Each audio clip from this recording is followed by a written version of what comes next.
Good, everything good? Hello? Everyone here?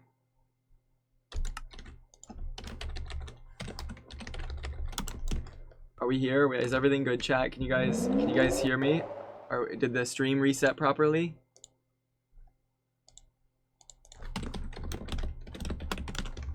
It doesn't look like it reset properly. Are we back? Are we here? Okay, I think I see it now. You might have to refresh it a few times. Hello? Chat, are you alive? Are you guys here? Are you guys functioning? I hope so. We're here. We're Parkour Gaming. Early Parkour Gaming with Sandwich Lord. I'm so excited. Hello? Hi, people. So you see this right here? Oh, look, there he is. The man, he's here. It's Hi Sandwich. Oh my goodness. Look at us. No. Guys, we are number 5 on the MCC Parkour Warrior leaderboard. I think we can get a sub 5-minute run, flawless run today. Yes. You should answer with optimism. This is crazy. We're gonna do some crazy stuff. Okay, let me call Sandwich. Hi, Sandwich Lord. Yes. I go. No. I mean, yes. No, yeah, yes, definitely. Yes, you need optimism. I haven't played this in like 3 months, Sandwich. I'm gonna be really rusty, and I'm also live, so my computer's dying. I've been live for 17 days, and I have not turned off my PC. Oh god. So I don't think it's gonna go great, but we're gonna try. I believe. How have your runs been? Avondale! Chill. Wait, is he joining? Wait, does he want to join the Parkour Gaming? Does he want to join? Are you joining us? He still has a Christmas skin on. Oh Are you here to get a sub 4? Whoa. It's Avondale. I'm here to support. Let's go. Oh my god. Slash antagonize? That's crazy. What? That's crazy. He's gonna bully me. I'm the parkour villain. Dude, I'm gonna miss a jump and he's gonna laugh. He's the parkour antagonizer. Oh my god. He's looking at us. Actually, like, I guess I've been unironically getting close to this run, by the way. Really? Yesterday I had 4 runs in a row get to stage 7. Oh my god. Wait, that's actually crazy. And I had 1 run get to stage 8. I've been running for like 30 minutes. Insane. That's crazy hating from Avondale. He's calling me a VODs channel. He's calling me a VODs channel right now by pointing at me being in 5th place. What the frick? That's messed up. That's actually messed up. You can't do that to me. Where's Avondale on this list? Where are you? Oh, I realized my hat's off. My hat layer was off. Stop complaining. Start grinding. Hey, my bad. I'm sorry. I am okay. Maybe I shouldn't say this with Avondale here, but I am realizing. Are we gonna lose access to this? Yeah, I think so soon. That's why I'm doing that. I mean, you didn't hear that, guess, Avondale. Yeah, my guess is they're gonna close it when the next MCC starts. The other practice server. Yeah, because each season, right? They only invite the people who had participated in that season. So this might be our last time to ever play our Parkour Warrior map. Yep. That's kind of crazy and terrifying. I'm trying to get this sub 340 because I think, honestly, with current strats, like, this will be the first ever time where there is no possibility I can lower my strat Really? seconds if I get this run. Yeah, because there's no these strats. Oh, I just fell. That's awkward. I fumbled. It's okay. I just want to. I need to get the feel for everything again. What did Avondale say, by the way? I was too busy parkouring. I didn't see his message. I was also too busy parkouring. Oh no. We just look like losers. We just ghosted them. That is an intelligent guess. I don't actually know the answer, but it sounds smart. Yeah, we might not be here anymore. Oh no. We need to go sightseeing on the practice server. Sightseeing on the practice server. Wait, do you want to go to all the spots? We're not to go to all the spots. I think they'll tell us when they're closing it, and then like a few days before, I'll go sightseeing. Dude, we could take one final screenshot in the in the ace race hiding spots, like on the air balloon or the underneath the map, or on my favorite places in the Parkour Warrior section, like at the start of the Parkour Warrior area. Yep. The good memories. So true. Dude, I might be stuck in 5th place for life. Might be my Honestly, home. I genuinely think this. Now this may be a little bit optimistic, but I genuinely think, like, with your abilities, I think there's a chance you can beat Dream. On the Really? I think you can. Yeah, I think you can. I think it'd be really funny if I did. But it'd be really. Dude, funny it would be really funny knocking him like down on a thing. I'll be deadass. I think FaZe is gonna overtake him in a few like weeks. In my opinion, I think based on like current trajectory. That's exciting. Which would mean if you did it as well, he'd be in 5th. Which is kind of awesome. That would be really, really awesome. And really funny. The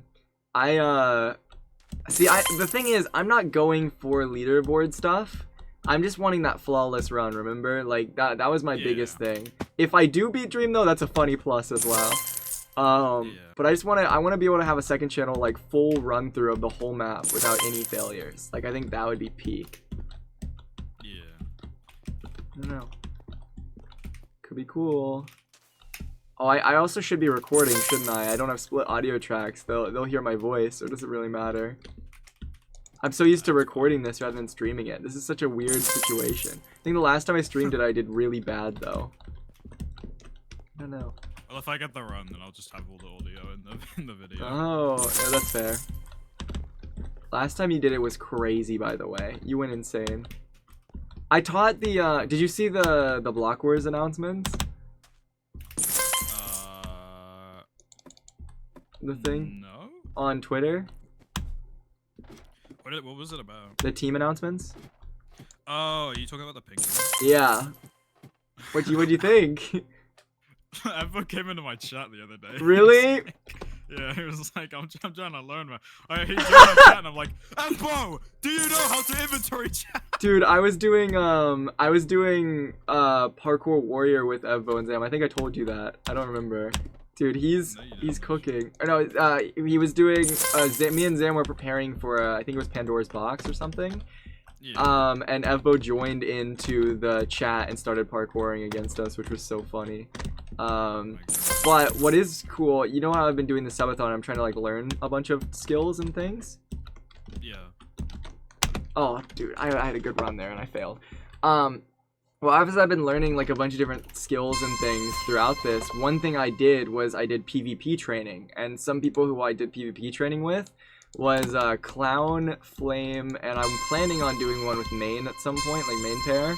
And what's so funny is when I was afterwards, when they taught me like cool PvP tricks, once we were done, I taught them parkour tricks. So what I find so funny was when they announced the Parkour Civilization team, right? I saw that and I was thinking, oh my god, I taught the parkour villain how to inventory jam, one tick, and force momentum. Maybe I hope my training paid off for the parkour villain to cook in Trailblazers if that happens. It would be so fun. They also added beep test as a round in party. Oh really? Oh my god, dude. Yeah, they like revamped it. Oh, that's so exciting. I wanna play it. Dude, it would be so funny. It'd be so cool. I hope they do well. I think they will. Yeah, and Lagundo, my goat. I don't actually know how good Evbo is. He's actually pretty decent from what I've seen. I don't think he's like a cam man where like they have no idea how good he is and then he drops like a sick individual. No, I don't think he's a cam man, but for parkour he does know basic parkour and movement. Like even though like people even though like he's the parkour god, like the whole meme. I wouldn't say he's like a sandwich lord like parkour ability, but like he can still move. Like he knows how to parkour. Yeah. My dog is coming to me. He might start barking. I might have to take him upstairs in a second. An absolute hero. An absolute hero. My dad, I think, is watching the flawless run. Huh? He just wants to see the flawless run. He wants to see the flawless run. No, my dog, he's real sweet, but right now he's pretty, dude, I don't want to be sad. He's pretty sick. He's deaf, so he can't even hear me, and he can't hear his own bark. So he's very loud, and so when I'm live, I have to take him upstairs. My dad was watching him in the room next to me, and I think he's just coming to say hi. Oh, he's sitting next to me. Oh, that's sweet. Creature. Yeah. Oh, you both like fell at the same place. I was behind you last run. I'm actually doing better than I thought for some reason. Like, maybe do I need to practice my 2 ticks at the ending? I don't know. I did all the 1 tick runs actually. I should be fine. Right. I mean, if you have like no like difference between like how you do the final tower with 1 tick or 2 ticks, because you did that 1 tick challenge, it might be worth to just stick with 1 ticks because you're more comfortable with them. At the end, but it's up to you. This is fun though. So you've been doing this for how many days now in a row? This is day 5. Day 5. I'm running an average of 3 hours a day. Dude, how do you do daily streams? I need to know, because I'm like so tired. Because I don't really do YouTube stuff that often. That's fair.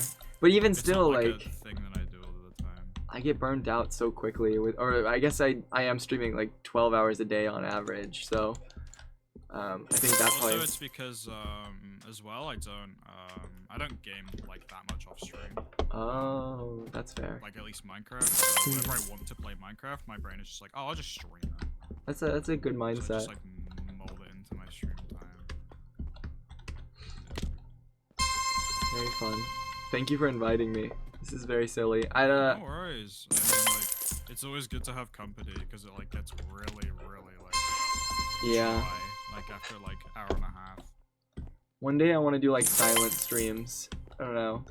Like if I'm just really like I need to create like an alt Twitch and just like do speedruns or like parkour things or whatever, the things that I want to do, but I'm not sure if I want to stream it. It'd be kind of cool. Yeah, that's fair. Because sometimes I just want to play games and not speak. Yeah.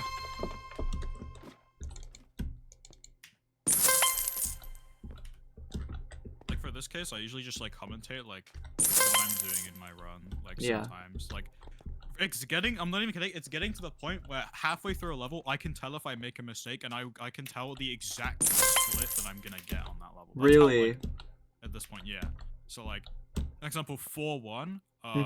If I miss a ladder grab by 1 tick, I'm automatically getting a +4 or +6. Oh my god. +0.6 on the thing. If I get it, I'm getting a +2 or +3.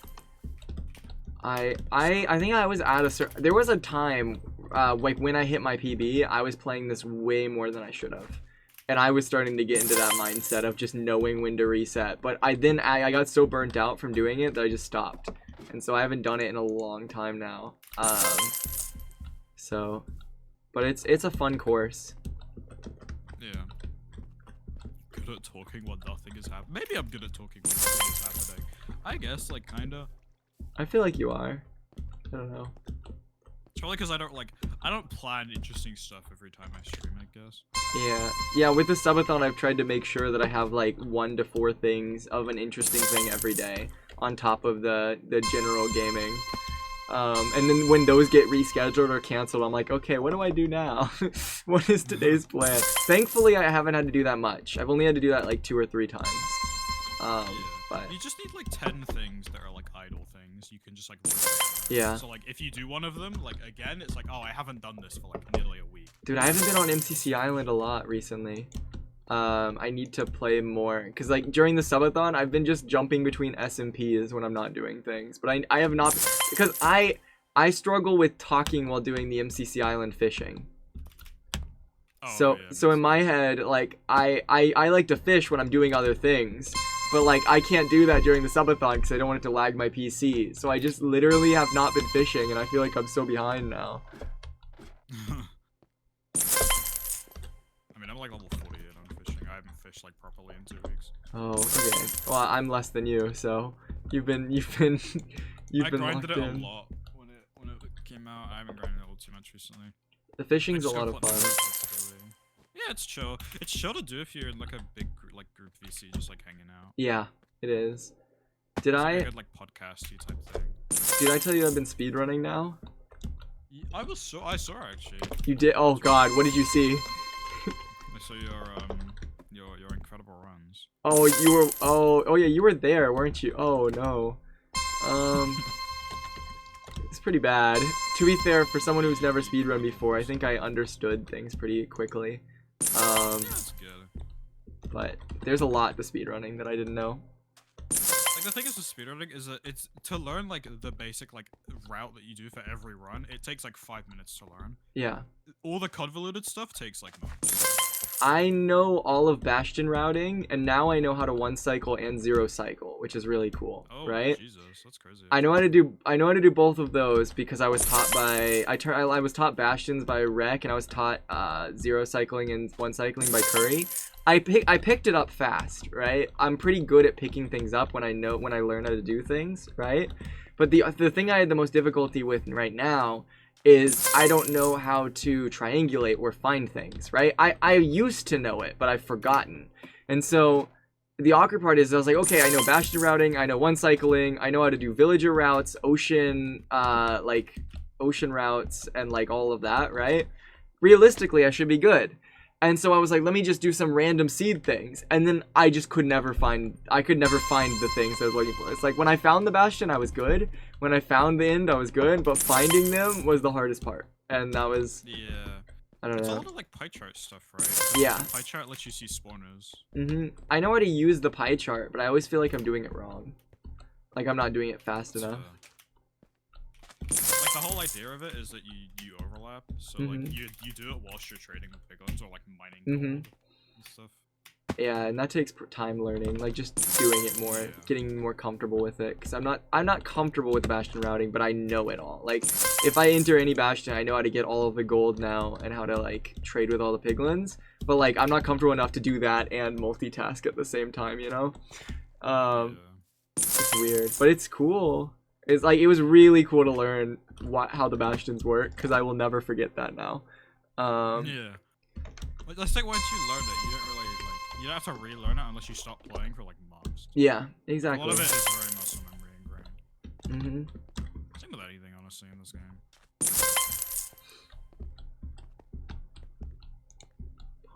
So what have you been up to while I've been subatoning? Have I missed anything big in the Sandwich Lord life?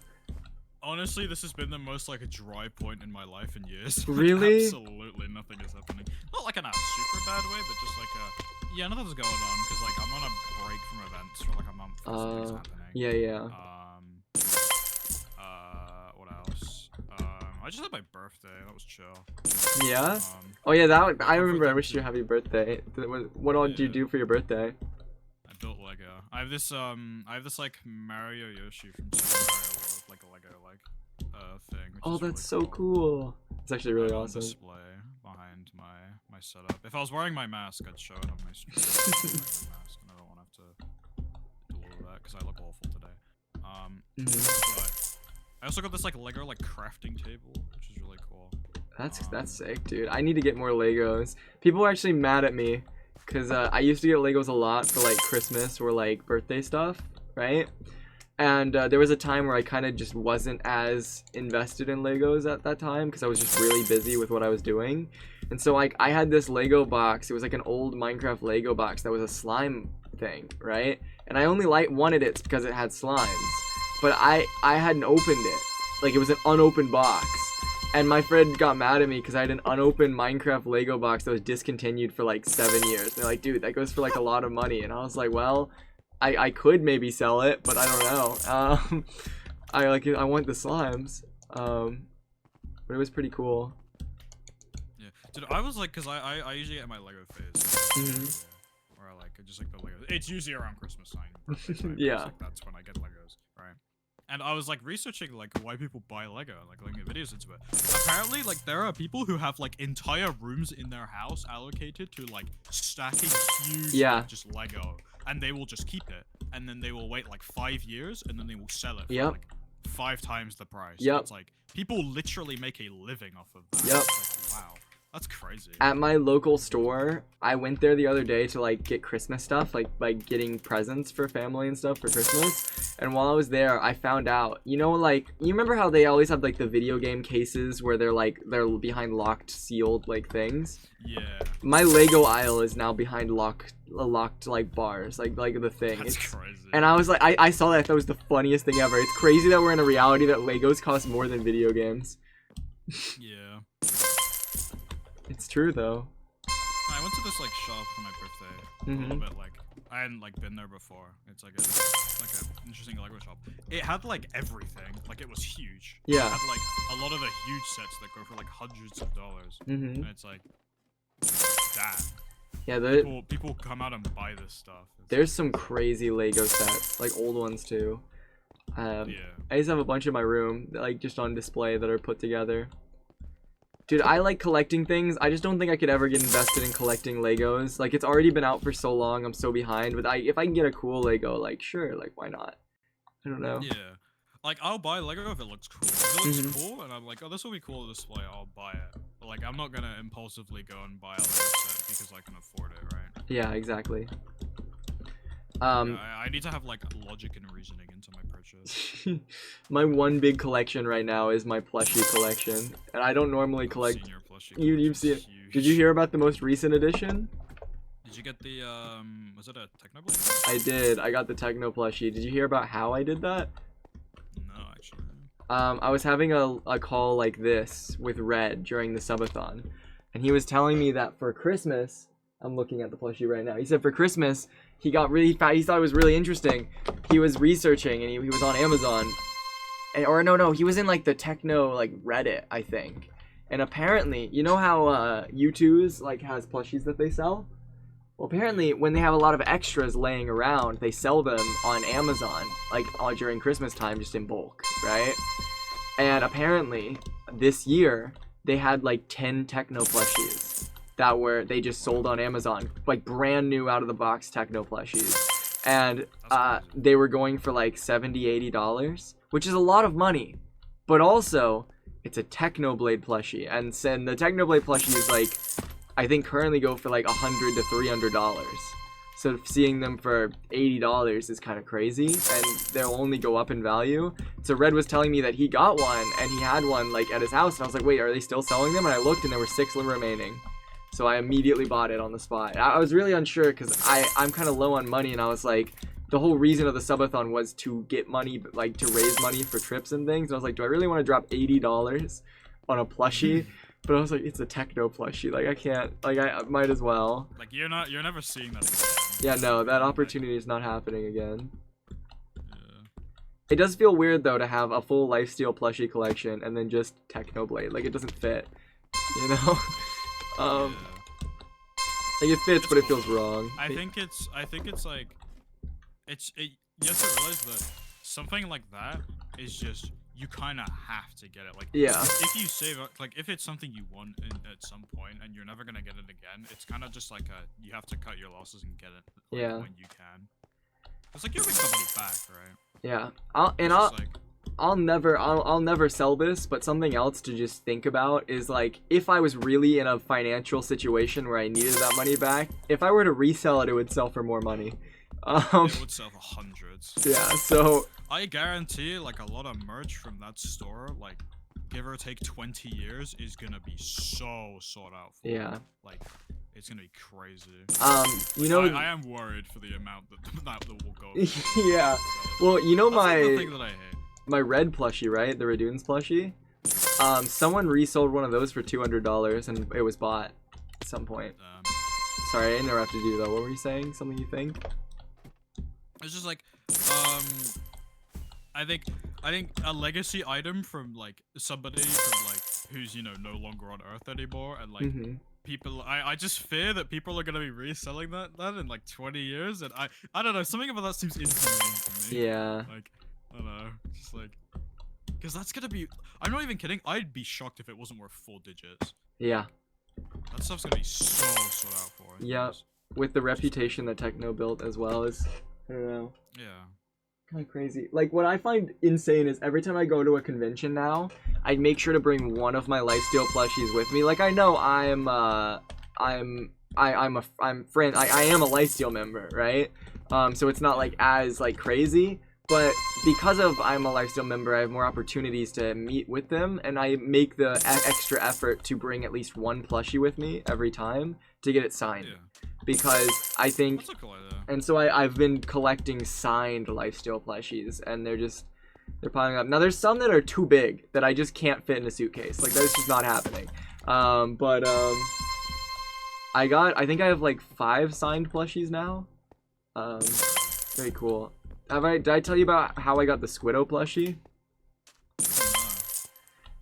So Squiddo's plushie was actually sold 2 years before she joined Lifesteal. Yeah, so when I found out Squiddo joined Lifesteal, I was like, oh god, you had a plushie and I'm never gonna get that. Like, what am I gonna do? So I asked Squiddo, I was like, do you have any extras? And Squiddo was like, no, unfortunately, I don't have any extras. So I was like, dang it, like I'm never, like, that's gonna be a plushie I'll never get. Oh well.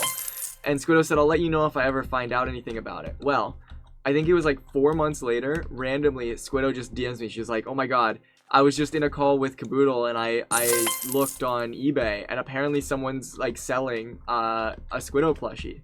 Like they're just getting rid of old plushies and they're selling it. I think it went for like $50 or something. It went for a certain amount of money and I immediately bought it, and apparently Caboodle was gonna buy it if I didn't. And I managed to snag a 2022 Squiddo plushie to add to my Lifesteal. I'm actually like, this plushie collection has lore. It has history. It only, like, dude, I never bought merchandise from content creators, like, because I think it's cool with merchandise and I love the items, but I was always more financially, like, more careful about how I spent my money. And the only reason I even started buying the plushies was because Rec had a plushie, and I was like, oh, Rec, do I buy it? And he was like, well, I'll sign it at VidCon if you bring it. And I was like, all right, it's a deal. Like, I'll do it. And that's how it all started. That's crazy though. We need a 4C. I've never had something on that level that I've like collected or whatever. Like, well, and even like I talk about Lego, but like I've never been like an avid collector of Lego. Like Lego to me is, yeah, I like Lego because if I see something that's cool, then I'll buy it. But I never like buy a bunch of the same stuff just to have it. You know what I mean? Yeah. Like, I'm never that kind of person. Like, I buy Lego cars, right? There's this like chain of Lego that just like, they're like $20 per like car. And they just build like just like model cars of like existing real life cars, and some of them look really good. It's like, oh, I like these on display. Like, I have like 14 of them on my windowsill right now because they just look really cool. I'll probably send a picture at some point. But other than that, like, there's not really like any like crazy thing I've like collected. See, I have a problem. I'm like a diehard, like I am probably addicted to collecting things, and that's probably not a good thing for like I try my best to be like more moderate myself, you know? But like, I personally love seeing a completed collection, like seeing everything together, you know, like having it all in one place.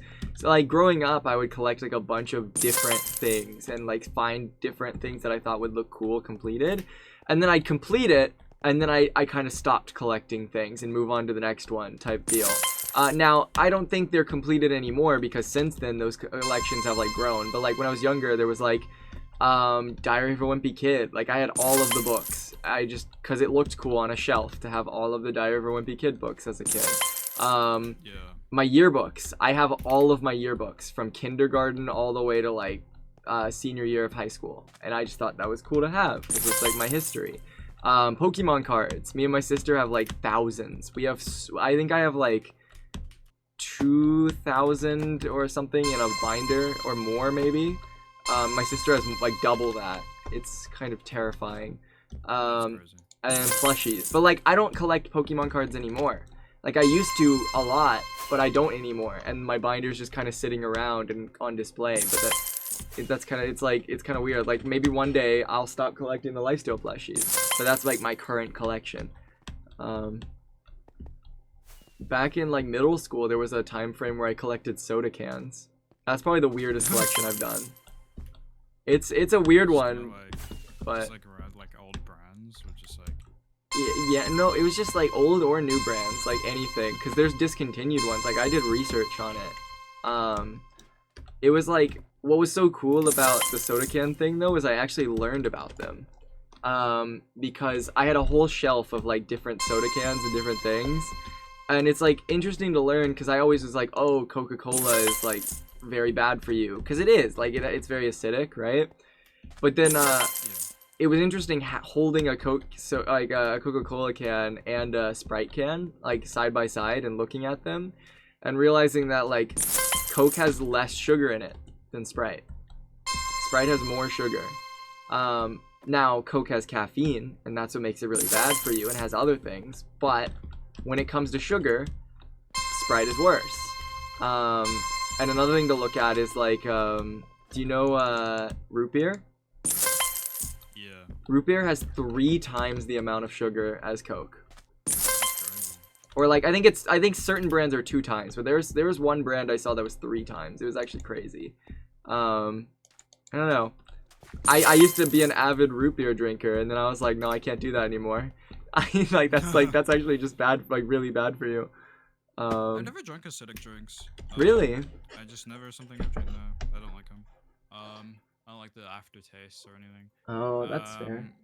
The worst thing I ever drink is tea. Really? It is the worst thing I ever drink, and I drink like 3 cups a week on average. It's like not like too bad. Yeah. I think it gets bad when it's like more than like 7 in a week.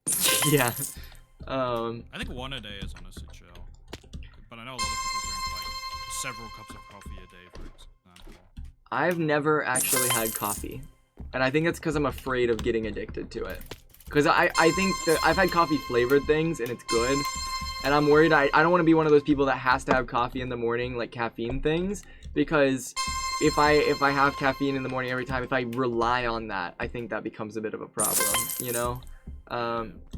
I want to try it at some point because I think coffee would be good and I think I'd enjoy it. I just have avoided it for that reason. But I drink almost every type of soda. I always have growing up. And I don't drink tea though. Weirdly. I want to try more teas though. See, I'm pretty picky when it comes to food, but I'll like try any drink because I think they're cool. Well, any drink in moderation. I don't want to drink alcohol. I'm not. Yeah, that's always one I've just stayed away from. Yeah, no. Like I know I'm old enough to be able to, but I don't know. I feel like that's not something I ever wanna. My family has history with addiction, so I'm not. Nope. Yeah. Anyway, but soda can collection, like even though it's still bad for you, at least it's not as bad, you know. Yeah. I never drank coffee. Like if something is like remotely bad, then it's like I've seen. Whenever I hear about these things, I only hear about the negatives, right? Yeah. It's just so like ingrained into my brain. Of, like, for example, when they tell you in school, like, oh, don't drink these, like, they mean it. Yeah, like, no, they do. Do. Like, and it's just like I don't know. I feel like, especially since I sit on a chair 10 hours a day usually. Yeah. It's like one thing I tell myself is like, okay, if I'm doing this, I at least want to have a really like stable diet and like I'm not like doing anything bad. You know what I mean? Like I will never drink alcohol. I will never drink any like fizzy drinks with a lot of sugar in. Like I drink juice. Like I chronically drink juice. Like it is the one thing I've drank in my entire life almost, and I just That's respectable. It's like at least it's a way to make water tastier. Without like doing anything terrible. Like the worst it has is a little bit more sugar. Yeah. But like nowhere near as much as anything. So. Yeah. And even then, like it has more natural like sugars and stuff, which is just like the healthy. So it's just better in that regard. Oh, juices are great as well. I don't drink too many juices. I drink a lot of water though. I have so many like. I need to, during the subathon, I feel like I've been trapped here a lot. I have a lot of empty water bottles that I need to throw away on my desk. It's a bit messy. You should just do what I do.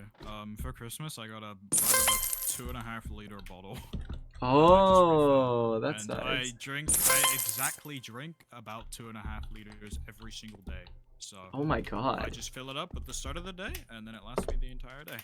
Man, you're making. Now I want to go get water. I haven't eaten anything either. I probably should order or get food, for lunch. Have you ever let chat decide what you eat? Yes, I've done that twice. It was honestly the most expensive option both times. So, I mean, I could do it again. I'd be up for doing it again, cause, it's always a fun thing to do. But last time I was like, oh, it's in the morning. Like, what should I eat? What should I have for lunch? Should I get this restaurant that's close to me, this restaurant that's close to me, or this restaurant that I've never ordered from, but it has breakfast food? And they're like, breakfast food. And I had to get like, I got a waffle and bacon, but it was so expensive because it was farther away. But it was good. Like, I thoroughly enjoyed that meal. That was like, I hadn't had a good waffle in a while. Yeah. I just fell on 7-2. No. Okay. But the other time they ordered pizza, which was really good. I love pizza. I had for my birthday, I had like the thing that I said there because my parents were like, oh, what do you want us to like do for you, like or whatever. And I was just like, the thing I've done for the last 2 years is just said, can I just eat my favorite foods for each meal of the day? Yeah. I like doing that. So like for breakfast, I just have these like pancakes that you can like microwave, and they're like. So you have like these little chocolate pancakes, and then you microwave them for like 20 seconds, and then all the chocolate gets like gooey inside. It's really good. So I had like those, and then for lunch I had like a ham and cheese toasty from like this like coffee shop, which is really nice. And then for dinner I just had Domino's pizza, like pepperoni. Have you ever, or no, I don't know, I don't think this is a is this an England thing? I don't think it is. Whenever I go for my birthday, the place, oh my god, Durachu, thank you so much. Oh, sorry, I need to mute. Sorry, I forget you're live. No worries. Yeah, no worries. Durachu, thank you so much for the raid of oh my god, the raid of 178. Oh my goodness, hello Durachu raiders. Welcome. I hope you guys had an awesome time on Lifesteal. Durachu raiders. Oh my goodness. Really how are you doing, Durachu? Are you doing good? We had a very fun discussion today. It was an unexpected but great day today. We're parkouring right now with Sandwich Lord, trying to beat our PB on the MCC practice server. We're trying to get, I want to get a flawless run. I want to get a flawless run so that I can run through and show it off. And if possible, it would be kind of funny to beat Dream. But, you know, we're trying to get a flawless run. I've been chilling. We had a fun chat on stream. We did. We had an awesome chat. Hello, Raiders. I hope you guys enjoy. We're just kind of yapping. We're gonna be doing Rats SMP around 1 to 2 p.m. where there's gonna be some lore during that time. I think maybe I don't actually know. I think the bigger lore is later. But right now we're just doing parkour. Oh, bet I gotta lock in on my video. No, Durachu, you've been cooking. You've been doing so many videos recently. You got this. I believe in you. Okay, lock in. Good luck. No, good luck with your video. I will see you later. Good luck. I believe in you. I'll be here. I'll be here if you ever need me. I'm live for another 136 hours. Sorry, I muted. I was talking to Durachu. No, you're good. I was hydrating. What was I saying before? Oh yeah, food stuff, right? Wait. Oh yeah. So have you ever heard of Red Lobster? I don't know if you've heard of that. I don't know if that's a local thing or like I think it's a more. It's like a seafood type place, but the thing is, whenever I go for my birthday, I always like going to I like going to Red Lobster for biscuits, cause they cook with their biscuits. Oh really? Mm-hmm. Did the timer stop increasing? No, it's still increasing. Domino's absolutely cooks with their biscuits. They're like so warm. Really? I don't know if I've had Domino's cookies. Domino's cookies are so good. Dude, like you can't have like them more than like once a month though. Like just like ethically and how like really? How much, like it's sugar, how unhealthy they probably Dude, I have not had Domino's in a long time. I don't know, I feel like a lot of people hate on Domino's. I've never had like a problem with Domino's. Like I feel like it's chill. Like I like it because they have like quite like stuffed crust. And, like I feel like the pizzas are just like pretty good portion sizes as well. I just liked them. I think I've had it once or twice, and I wasn't the biggest fan of it. It was alright. Like like if I could go there and eat food and be fine, but it's just not my go-to pizza place, you know. I think 4C means American biscuits equals British scones. Do you know what a British scone? Oh. Is that what an American? I just realized you thought I meant cookies. Yeah. I was gonna say. I was like, oh, that's brain, really funny. Oh no, yeah, I meant I did mean a British scone, yeah. Dude, that's really funny. That's really, really funny. Yeah, because you said cookies for biscuits, didn't you? Yeah, no, I say cookies for biscuits, yeah. No, I mean, like, at Red Lobster, they have these really salty, warm, like, and it's like, I think it has, like, cheese mixed into it. It's like a really nice, like, because it's not like a British scone. It is a British scone, but I think British scones are usually very dry. This is very fluffy, so it's like cake type feeling. But oh yeah, scones are like it depends. Like I usually when my family gets scones, they're like pretty fluffy inside. It just depends on like the texture, I guess. Like I'm pretty sure there's different variations, but those that my family usually gets are quite fluffy in the middle. Oh, okay. But yeah, I will say the Red Lobster. It's weird. You're gonna think of it as a cookie, but biscuit. That is my favorite biscuit. Like genuinely. Like I'll have that every birthday because it's so good. It's nice. Dude, that's crazy. That didn't even clock in my head. I didn't even realize it till you said that. Like I forget that. Someone just in my chat was like, "Oh yeah, this by the way." Like, I forget that's a thing. Yeah, because like when I'm talking about like cookies, I mean like. What you call a cookie in America? I guess there's not a difference, is there? Like, we call it cookie, you call it biscuit. Because there's a distinction between a biscuit and a cookie here, right? Oh, like what's a cookie for you guys? So a cookie is like, you know the thing that has like chocolate chips? Yeah. It's like yummy chocolate chip cookie. Yeah. That's a cookie. That's what we have. If it's a biscuit, if it's like I don't know if you've heard like a custard cream or like a digestive biscuit. No. Like whatever. Well, like basically, that is a biscuit. It has a different name? It has a different name, yeah. So cookies. So you have cookies there. I thought they were all cookies were called biscuits. No, cookies exist. Cookies are basically biscuits are like a less like kind of a biscuit is kind of classed as a biscuit if it's like if it's a cookie without chocolate chips and usually it's like more dry. Cookies involve like more like biscuits are very dry. Okay.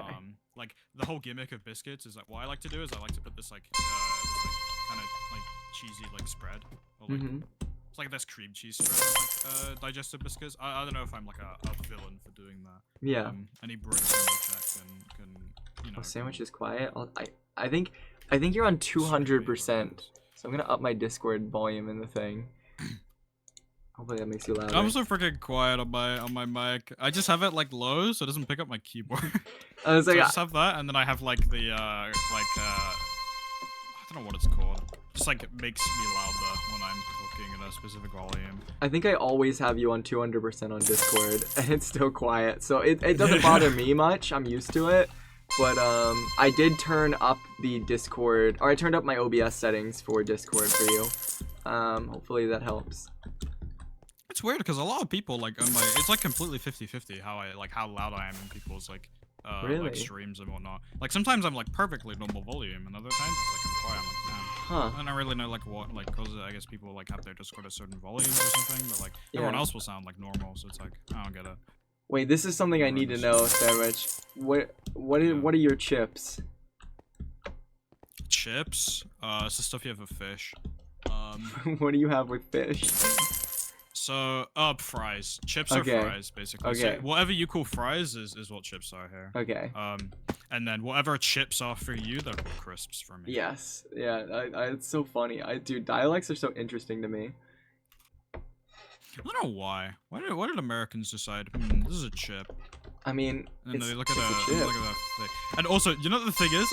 Fries exist as well, by the way. I don't know what the distinction is, but I've just always called thin fry. Like, if it's a fry if it's like really thin. If it's like a little bit more chunky, like the ones you get in like proper like fish and chip shops, that's a chip. Like, so like if I went to a McDonald's or like a KFC or whatever, I'd get fries. Like, I think those are fries. That's really funny. Wait, I love how you guys have distinctions for different things, but we just call all of them fries, or all of them. Because we never say like fish and fries. Like I never say that. So, like, I usually like say that. Well, we don't normally order fish and fries. We just get like, it's normally like chicken and fries, or like a burger and fries. Like, you know.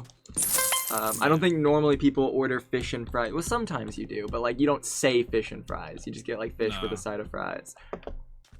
I think. Like fish and fries is so unheard of in like UK culture. Like we'd always just say fish and chips. It's so funny. Like we also say like burger and chips. That's pretty normal. Like, I feel like we also say burger and fries.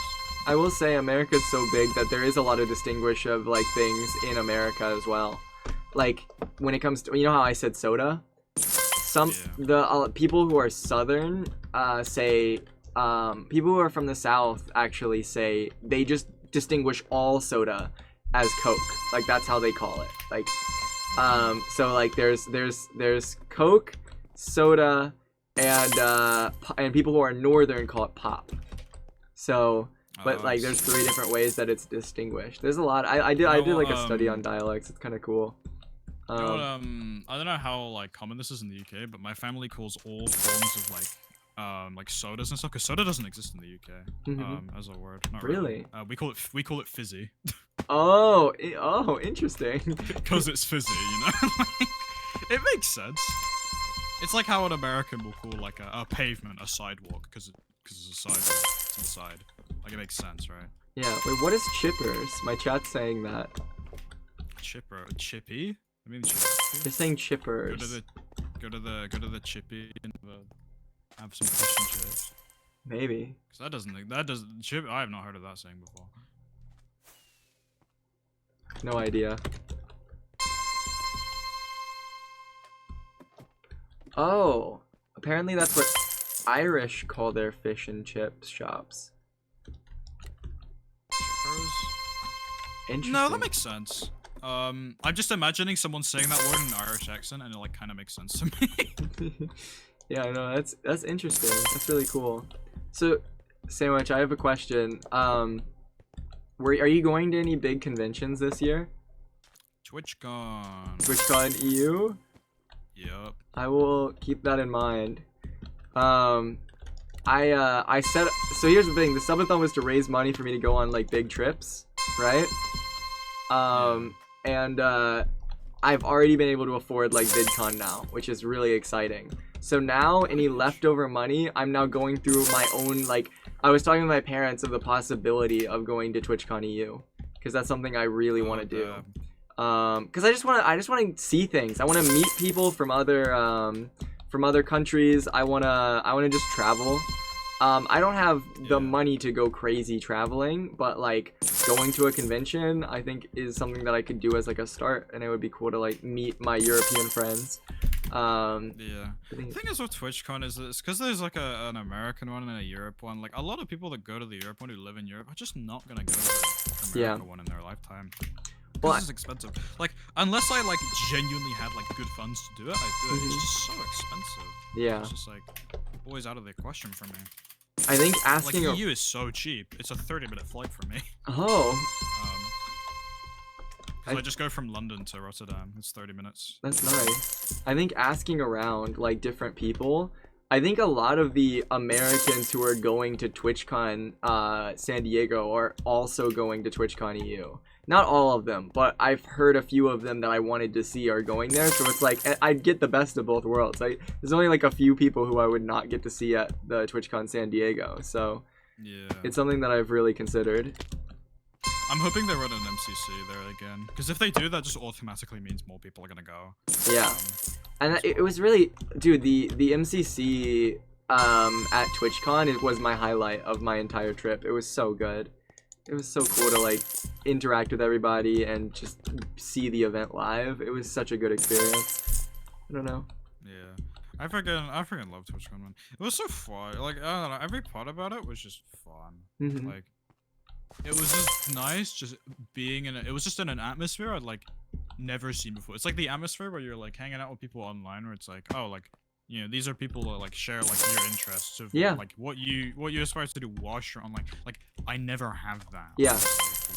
One, I live in the middle of freaking nowhere. First of all, and two, like, you know, no one I ever spoke to when I was at like school or whatever just had my interests, right? Yeah. So it's like, oh, I get to hang out in a place all day where everyone I walk into is like, oh, you know, I stream. That's cool. Like, yeah, people walking down the street, and I'll just see them with like a partner badge, and I'll just be like, oh, they just do this like me. It's like, oh, okay. Dude, cool. I'll have a partner badge now. Oh my god, true. Dude, oh it's my actually so lord. exciting. Dude, I mean, actually, never mind. I don't know if I should say that live. I mean, I totally didn't sneak into the partner lounge.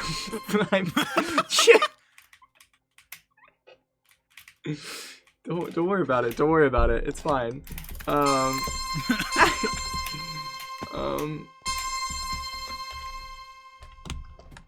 He just asked you who you are. You just have to start. You just have to say the last.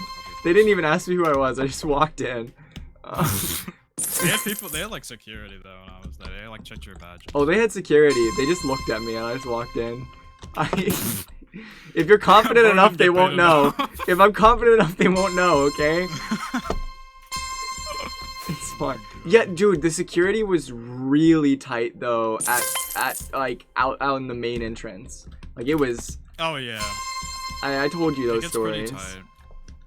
Yeah, I expect it's even more so for the America like TwitchCons just because of the walls and stuff. I'd assume it's like stronger security. Like EU security is not as bad because they don't have to worry about as many things. The obvious that I won't say, but like genuinely, it's usually pretty tight. Yeah, like, it was definitely noticeable in EU. But I wouldn't say it was like overwhelming to the point where it was annoying. I thought it was like a very good amount. I've told you the stories of the security. I won't say it on stream. I don't think I should say that on stream, but it was security was an interesting experience at TwitchCon. But like it will say the partner lounge thing, it was just funny because in the partner lounge, like I heard the EU partner lounge was a lot better.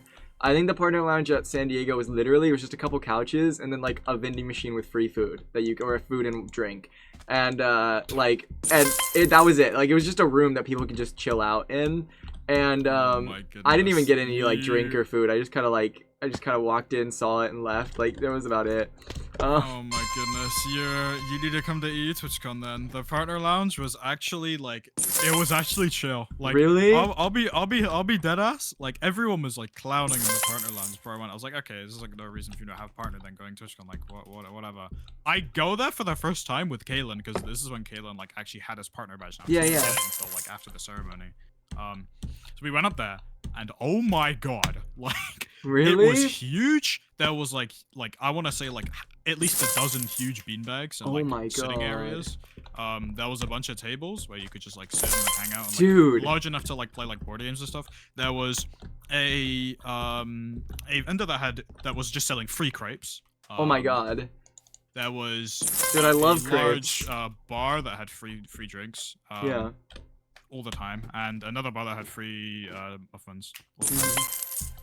Dude, genuinely, like that is my partner lounge experience. That is really cool. It was so cool. Like it was so sick. I will say the main floor of TwitchCon is a lot better than VidCons, cause TwitchCon like had so many, like they had a whole arcade that you could just go to, and like a whole bunch of different, like there was always something to do in like the convention hall, which was really fun to just walk around and explore. Like there was an artist alley where they had like, there were artists that were selling their own merchandise that had booths that you could go through and go shopping. They had like outdoor areas. It was so nice. But at Wolfie went to explore those. Oh yeah, at VidCon though there was like none of that. Like there's like panels to like learn like YouTube stuff, and there's like a few booths. There were a few like activities to do, I won't lie, but like comparatively, the arcade was so much cooler at TwitchCon. I will say though, personally, I prefer VidCon's location better, because at Anaheim it's like so cool because there's like right outside of the building is Disneyland. And like there's like there's malls and stuff within walking distance, like right there. I liked the vicinity and location of VidCon better than TwitchCon, but the convention was better over TwitchCon personally. That's fair. I think from what I've heard, I think the experience of being someone who isn't a creator is better at TwitchCon than it is VidCon. Yeah. Because they just do more like free stuff. Like there's just more stuff. Like at TwitchCon, there's like areas where there's just like setups where you can stream for an hour, which is really funny. Yeah. There's just a lot of things that definitely allocate towards you just being there and hanging out with people, even if you're not like a larger creator who doesn't have access to as many stuff. It's still chill. Whereas VidCon very much feels like you're there to like be a creator, you know what I mean? And like learn and stuff. At least from what I've heard. Like maybe it's different to like depending on which VidCon you've like been to or whatever. But Yeah. From what I've like seen, that's how it feels to me.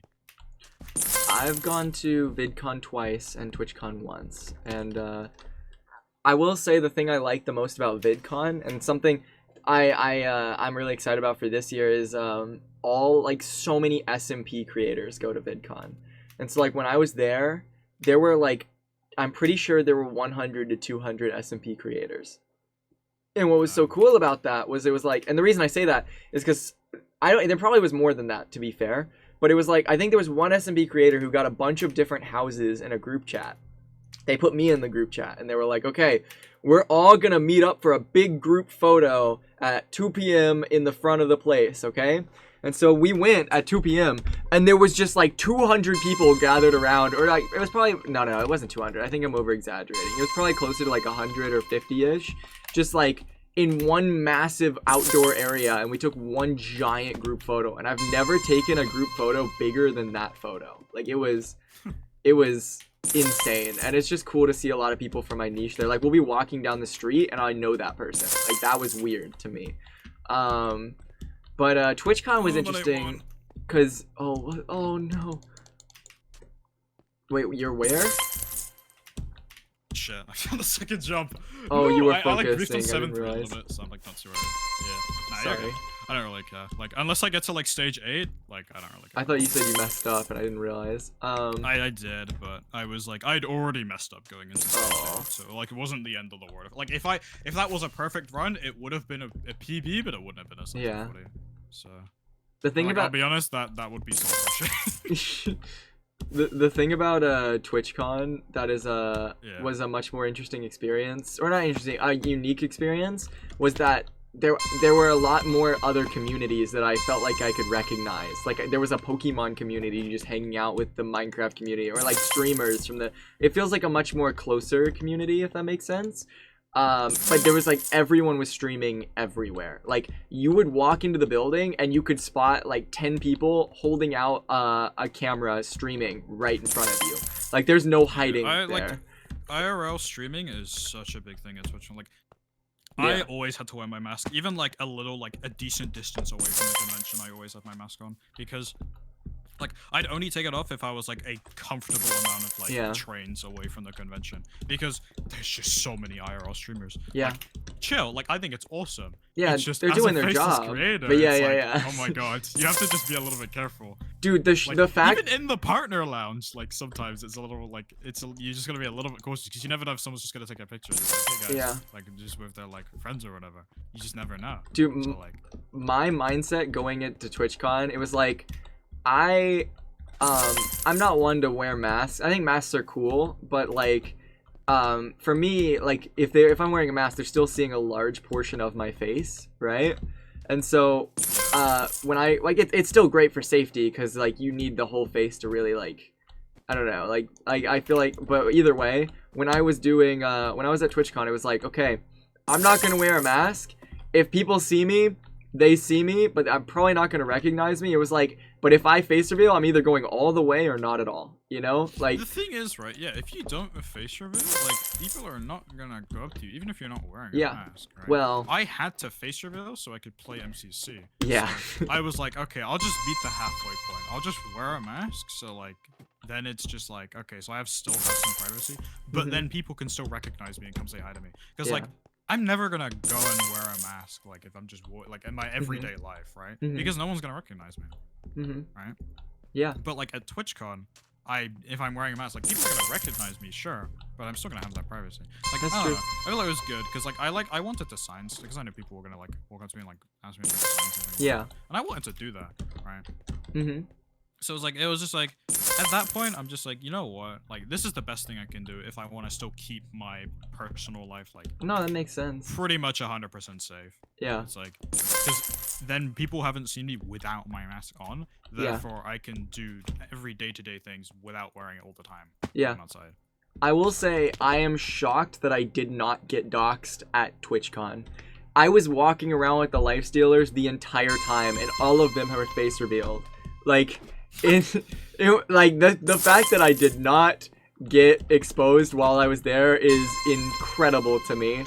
But I am happy that I face revealed now, because I don't have to worry about that stress as much anymore. You don't have to care anymore, which is great.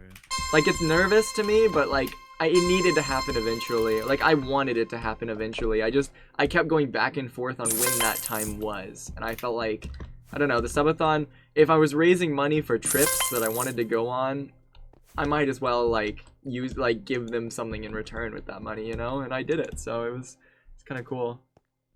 It's kind of scary. Did I look like how you thought I would look like?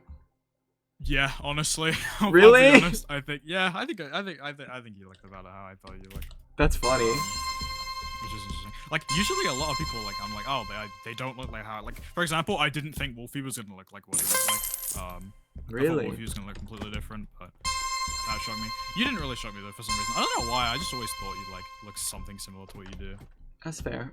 I think also my photos, like, they would have some of my hair sticking out. I think. Yeah, I think that gave it away as well. I think originally people didn't think that until they saw my hair, and then it kind of became more obvious. Yeah. I never showed, like, when I didn't face it, like, I never showed anything about my face. Yeah. Like, I never showed my hair, because my hair is quite different. Mm-hmm. Whereas, it's, like, not, like, crazy different. It's basically, like, it's, like, just a dirty blonde all over the place. Kind of just, like, I don't know. It's not, like, long, but it's not short either. I don't know. Yeah. Like, I've never styled my hair ever. This is just my natural hair, right? I've never changed it from birth. Never done that, because I've never felt like it. And Same. It's just been this way. So, like, my hair has always been this. It's kind of funny. My hair used to be a lot shorter, but when COVID happened, we just never went to or my hair's been always longer, but like it would not be like below my ears typically. But when COVID happened, we just never went to get my hair cut, and since I wasn't seeing anyone, it didn't really matter, right? So I let my hair grow out really long during COVID. Like, it went down past my shoulders, which was kind of insane. I did not like the way that looked, personally. But I didn't care because no one was gonna see me anyway. Yeah. But since then, I like my hair being longer because I think it looks nicer and I can do more with it. But even though I don't do anything with it, but I don't like it to be too long because I don't know, it gets weird. That's fair. Sorry, I don't know why I yapped about my hair, but I was just thinking about it because like photos. I never do anything with my hair. Like, it was weird because, like, to be honest, like when people were like doing like fan art and stuff of me and like drawing my character and like, my hair, it was like creepily like similar to like what I look like. No, wait, that's like, so true. Like, it looks so similar. I was like, oh, damn. Okay. I mean, I guess I can see it because like my hair on my skin is like kind of noticeable in a sense, but like it's not made out to be my IRL hair. It just is coincidentally a little bit similar. Yeah. I think the only thing that was like wrong in a lot of fan arts was that my hair was not over my ears, which it is. I need to show you a tweet. There's this artist named Whiskey who made this fan art of me a while back. They didn't know what I looked like. Oh yeah. And that was crazy because obviously they didn't know what my face looked like, but that hair, my hair looked like that at one point, like genuinely looked like that, and that was kind of crazy. Like, when I saw that, it freaked me out. Very cool though. That was another art of that I had. I never made it. I think it was like Nuku or something. Yeah, and they made art and for like my 18th birthday or something, and I was like, damn, they did the hair really accurate. No, dude, the artists cook. I was like creeped out by it. I was just like, damn, that's like surprising. Like, can you show it on stream, chat, if you want to see it? Look up Whiskey, Weaskie, and scroll back.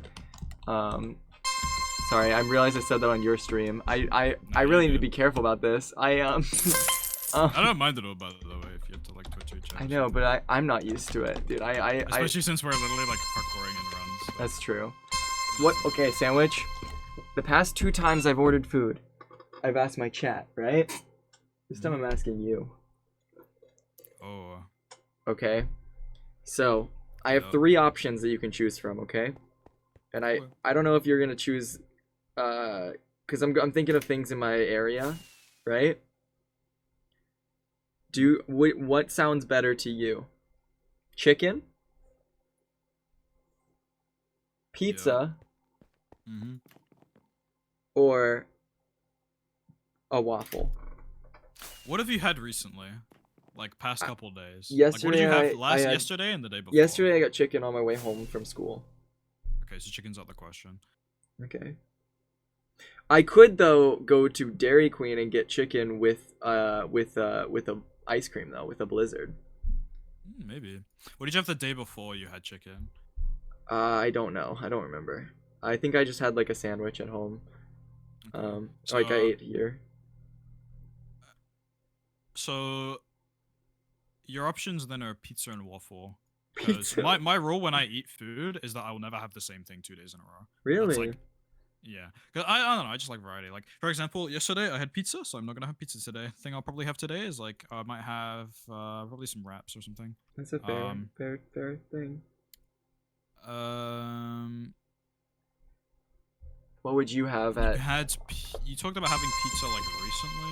It doesn't even have to be a waffle. It could be just like breakfast food in general. But like I'm probably going to get a waffle if I do that. I go with a breakfast food. I'll be honest. Really? Okay. Yeah, and then you I'll can do rip it. the pizza tomorrow. I'm gonna get myself a waffle. My recommendation. W take. I'm gonna get a waffle with some bacon. Pizza tomorrow does sound good. It's a big day tomorrow. I feel bad ordering food so much right? though. Pizza on a Saturday is like kind of based. Yeah. I feel like that's the play. I feel bad like ordering food so much during the subathon, but it Look, you don't have to worry about ordering food when I tell you that Feinberg's DoorDash like total spending count is probably in the 5 digits. So like you don't 5 digits?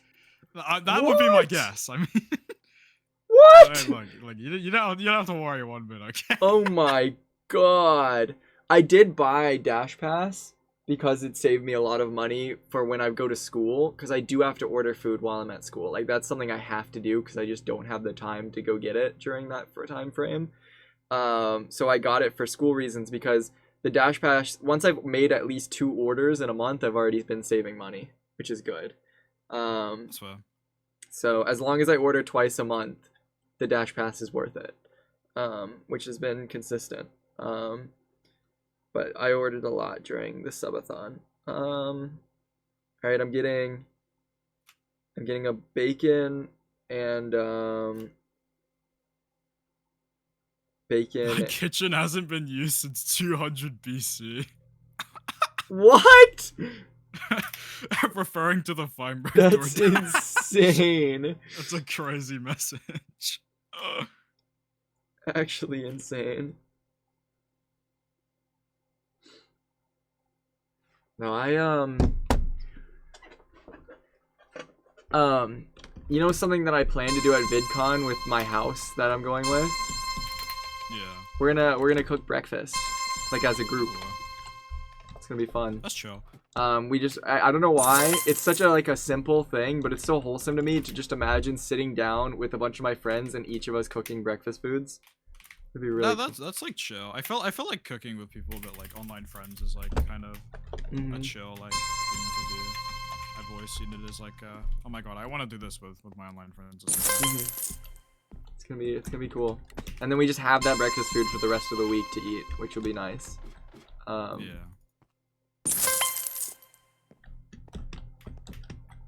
Now, whenever I go camping, breakfast foods were like my favorite ones to make. Like we'd make pancakes, bacon. Man, I'm starting to get hungry talking. I need to stop talking.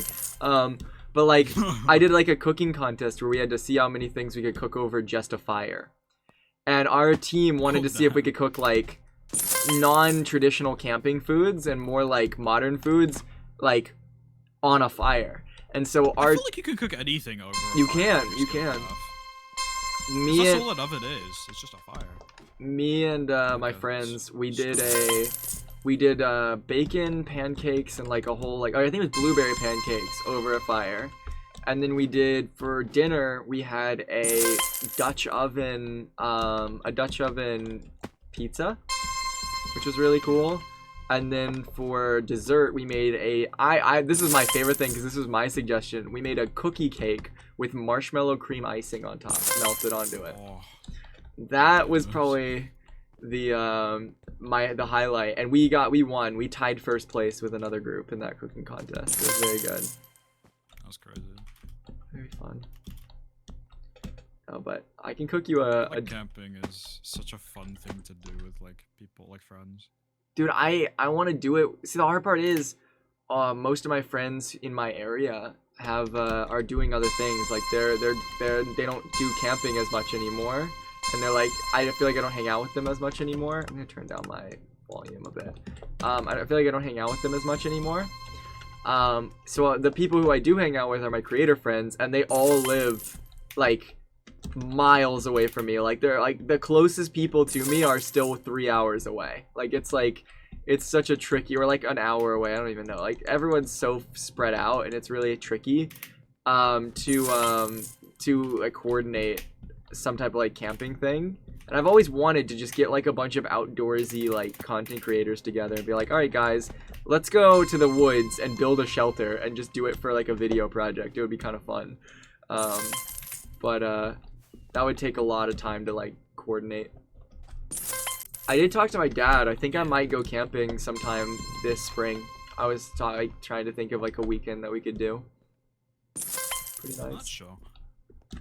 But yeah. I enjoy camping. It's cool. Do you camp often? No, I've never camped before. What? It's just not really like a huge, like, it's like kind of a thing in the UK, but like not really. Like some people just don't do it. Dude, it's such a nice experience. I mean, I think the thing that takes getting used to, the hardest thing of camping. Oh, here's the sad part. When I was little, like I was in scouts, right? So I did camping a lot. It was like once a month. There was always a trip, and I remember I feel like I didn't appreciate it as much during that time because like, oh, we gotta go camping. Oh, we have to make all these like the food here, and we have to go on this hiking trail that like why do I have to walk so much? You know, like it's like it was like Yeah. I hated it. But now growing up, I miss it. Like I miss just taking time to just go out into the woods and just like, I don't know, go see things and just like explore and have fun. Like I never realized how fortunate I was until I don't do it anymore, you know? Like it's the same thing. Like in terms of me, like I've been going on just like walks again because like one thing that I always like struggled with is like I was kind of just like after TwitchCon, I was like kind of just like slightly nervous about just ever going outside, like in a sense, because it's like I don't know, just like nothing like terrible, just like kind of, you know, when you're like scared of something but you don't really have a reason to be scared. Yeah. Like, you know the reason to be scared is like, oh, it's like not a big deal, right? Yeah. And you shouldn't be scared, but your body is like scared anyways. Like that's what I've been like for the past like few months. But like recently, I've just kind of like said, screw it. Like I don't really care anymore. Like the feel's kind of gone away. So I was like a couple weeks, I've just been going on walks a little bit. That's really nice. Yeah, interesting. Just like go like walk a random place that I like used to cycle or whatever. Like when I was like 10 years ago or something. Yeah. What was it? Frick. I will say the thing that would probably take the most getting used to with camping, like the hardest part, is two things, but I think one is more particular. But the hardest thing to get used to is the mornings, like waking up, because when I don't think people realize it, but like people are so used to their homes, right, being in your house, and the mornings, even if it's hot, even if it's like springtime or whatever, right, that early morning like dew is always like cold and wet, and like it always feels that way. It's like that morning experience usually. And a lot of people when they go camping, they're like all having a good time, and they go out there, and when they wake up they're like they don't want to do anything. They're like all cold and wet, and it's always awful. Like it takes a lot to get used to that, and I think that's one of the big like things that people don't expect when camping. I don't know, maybe I'm weird for that, but like also rain. Rain is pretty bad. And the thing that I was saying more particular is like bugs. There's some people who don't like bugs, and I know I've had a lot of experiences with snakes and spiders, that's for sure. Snakes don't exist in the UK. They don't? Not really. You can get like small, like I think there's like non-venomous, like really small snakes, but like I think but snakes don't really exist in the UK now. Dude. There's one type of spider that exists that is there a venomous? Actually, I don't know if there's a venomous spider in the UK. I don't think there is. I know there's spiders that can bite you. Yeah. They're pretty painful, but none of them are venomous. Yeah, there's only one. I think there's like 1 or 2 types that can actually bite you. Dude, there was this one kid at my campsite that I went to. I don't know why they thought this was a good idea, but there was like this bathroom area, and apparently this one idiot thought it'd be a good idea to piss in a hole that he saw nearby. And he did that, and he came back like 5 minutes later, and there was a massive venomous rattlesnake just really mad at him. And I can't get over that. I still think that's such a funny, stupid thing. They had to call people to come get it. Dude, it's so funny. It's so funny. I don't know. If I get a rattlesnake is going to his friends like, hey yo guys, my whole base is pretty chill, and then someone just freaking pisses in there. Like, why do you think that's a good idea? Like, ever. Oh, it's so good. It's no, see, one year I was like the first we were the first like session of summer camp, and because of that all the snakes were out, and there were snakes like everywhere you would go. It was kind of spooky. That same year I think there were 2 black widows in a tent with an egg sac like in there. That was an experience. Oh, God. It was, yeah, no, that was rough. Do you know what you have to do with black widow egg sacs, like how you deal with them? You just like put it in a box and move it. Like, yeah, you could do that. Yeah. Explode. There's 2 different ways you can deal with it, because the awkward part about it is if you break it. Yeah. Aren't they quite aggressive spiders when they're pregnant, obviously? Yeah. Yeah. The egg sac, you actually I think the one way of getting rid of it is by burning it, and that's what we ended up doing. Which is kind of a more harsh way, but that's the only way you can deal with that type of spider. Yeah. Because they will just kill you, and you don't want them in that area.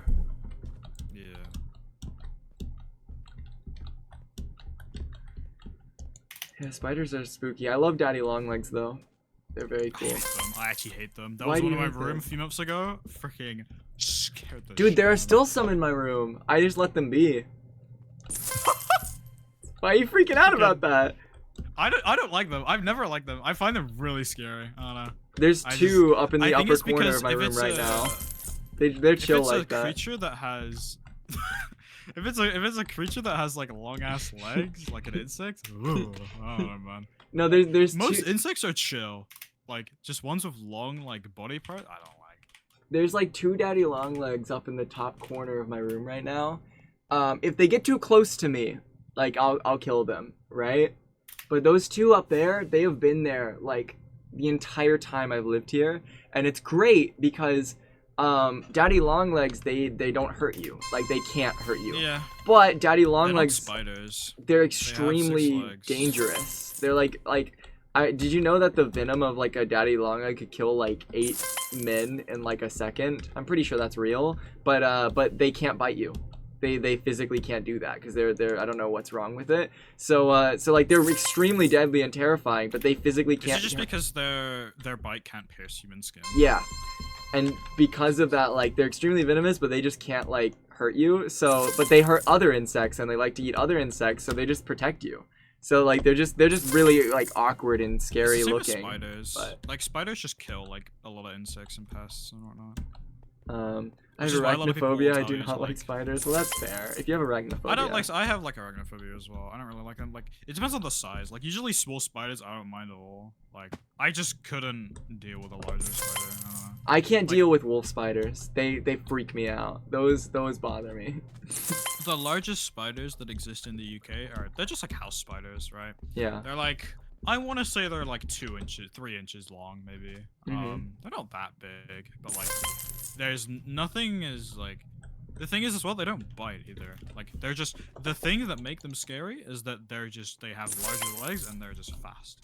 Yeah. That's the worst that you get. If you're talking about actual spiders that can hurt you, I think there's one called a false widow that exists in the UK. Oh, they're not venomous, but they can bite you. But like, It's like just being stung by like a nettle or something. It's something like awful. Like the pain will go away in like a day if you like just put something on it or whatever. Like yeah. But it won't like there's nothing dangerous. Like I'll be honest, I feel like every kind of wasp is probably more dangerous than any freaking spider that exists. Dude, in this country. Like I've been attacked by ground wasps. They're not fun. Being in the UK is like freaking playing life on peaceful mode. Like, there's almost nothing that can hurt you if you don't freaking hurt them. Like, I don't know, there's nothing. Like, there's no bears, there's no freaking like, what is that? Freaking badger? I don't know. Maybe that thing would jump at you. Like, there's just nothing in the like that would hurt you. Like, genuinely. Dude, there's coyotes every time I go camping. Like, I hear them outside. Yeah. Like that just doesn't exist in the UK. Like I think there's like some kind of wolves that exist, but they're like further north. Also foxes exist, but they're very uncommon. Like, oh, that's about it. Like the most interesting things we have maybe is like we get a lot of squirrels. We also get a lot of the ever so graceful pigeon. Yeah. Well, there's coyotes like at night that will just stroll around my neighborhood. Like, I'm not even joking. Like, coyotes are like they're not to be messed around with. Like, if you go into the woods at night, you don't know what's out there. Like, genuinely. But like, I don't know. I'm kind of used to it. I love the woods. I'm a very like like when those people do those vibe tests and there's like a picture of a beach or a picture of like an urban city or whatever, or the forest. I always pick the forest because that's just what I grew up with. I don't know. I'd always pick a cold environment for that. I'd always pick like a snowy forest or something. That's fair. Either that or I'd pick a urban area. Those are the two I'd pick. I usually pick the forest or like a lake. It's always my vibe. That's fair. No. I grew up in the forest. Well, I didn't grow up in the forest. It was like me and my sister growing up. There's this like little forest near our house, and when we were younger, we would sneak on. We would be like, "Oh, we're going to the duck pond, Mom," and they're like, "Okay." And me and my sister would sneak into that forest and just like we would just play games with each other and just explore unseen areas of that forest. Like that was our home growing up. I don't know. I have a lot of good memories. We used to hate each other when we were little. My sister used to bully me like hard, like really hardcore. But then whenever we went to that forest, that was our bonding experience because that was our shared secret, and we got really close to that shared secret. I don't know. That's fair.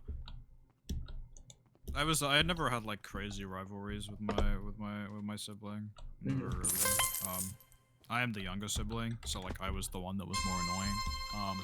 But I feel like the last like 8 years, like 7 years maybe, there's never really been any like rivalry or whatever. We kind of just coexist. That's fair. Me and my sister are pretty chill now. Wait, I just realized something. Wait, is this lore? I just realized. That's kind of crazy. I just had like a massive realization in my head, and this blows my mind. What? Me and my sister, when I was little, used to hate each other, but then we had a shared secret, and then we became really close, and because we had something to bond with. Is this why I like making secrets? Is this why I've always grown up and like doing secret things with people? Because that shared secret makes us like each other? This is kind of crazy. This is like a crazy realization I just got hit with. I don't know how to feel about this. that's like insane to realize.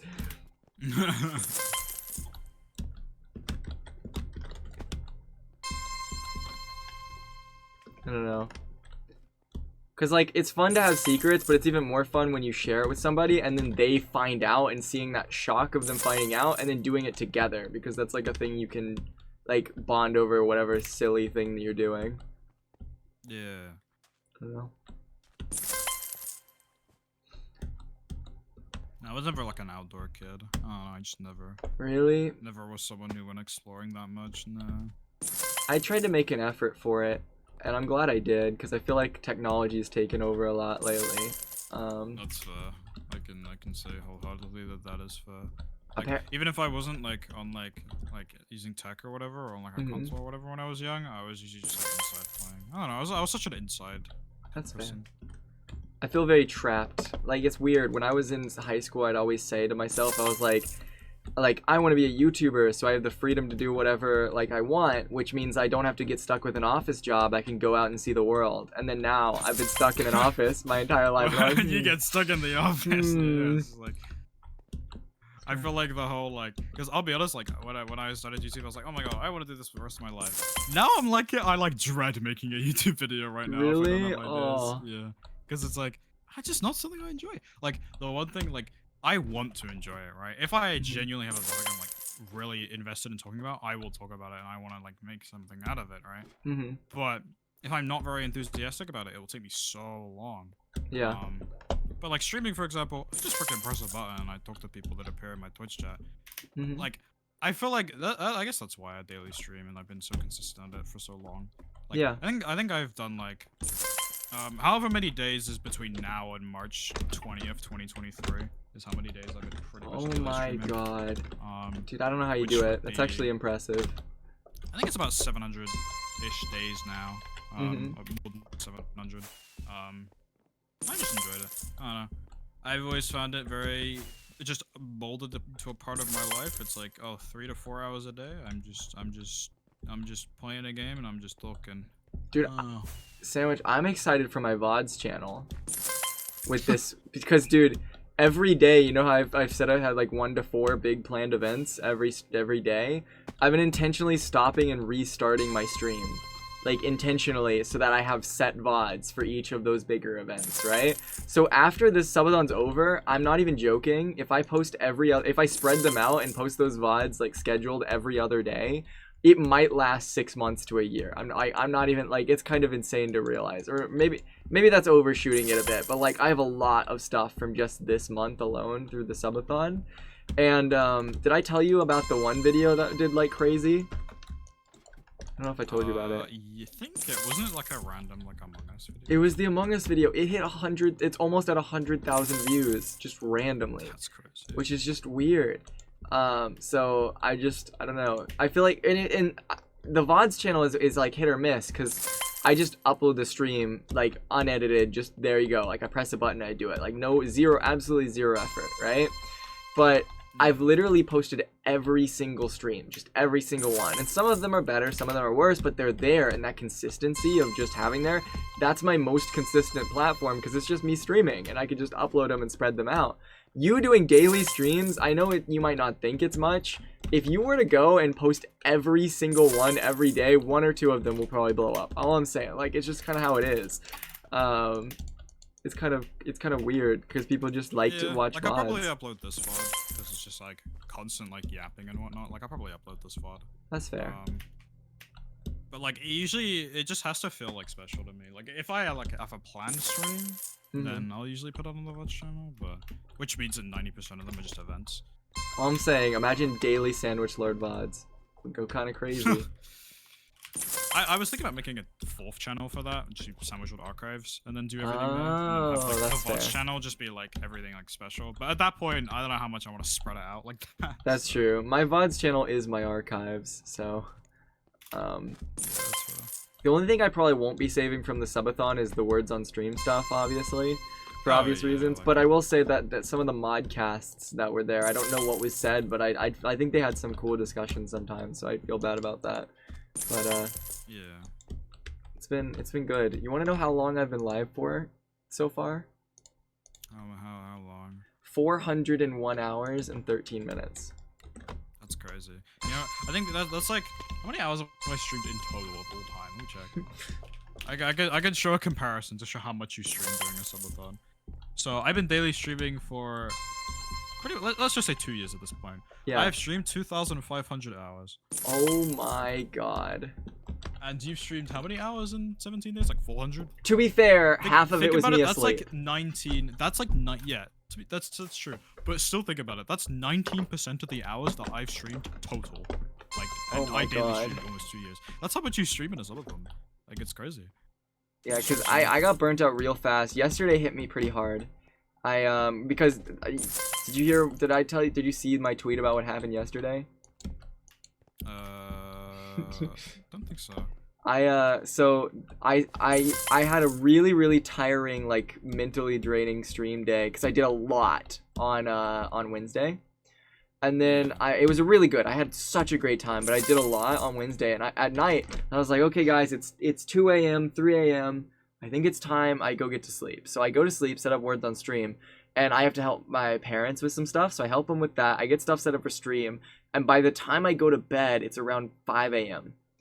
Now, no, I have to wake up for school at 7 a.m.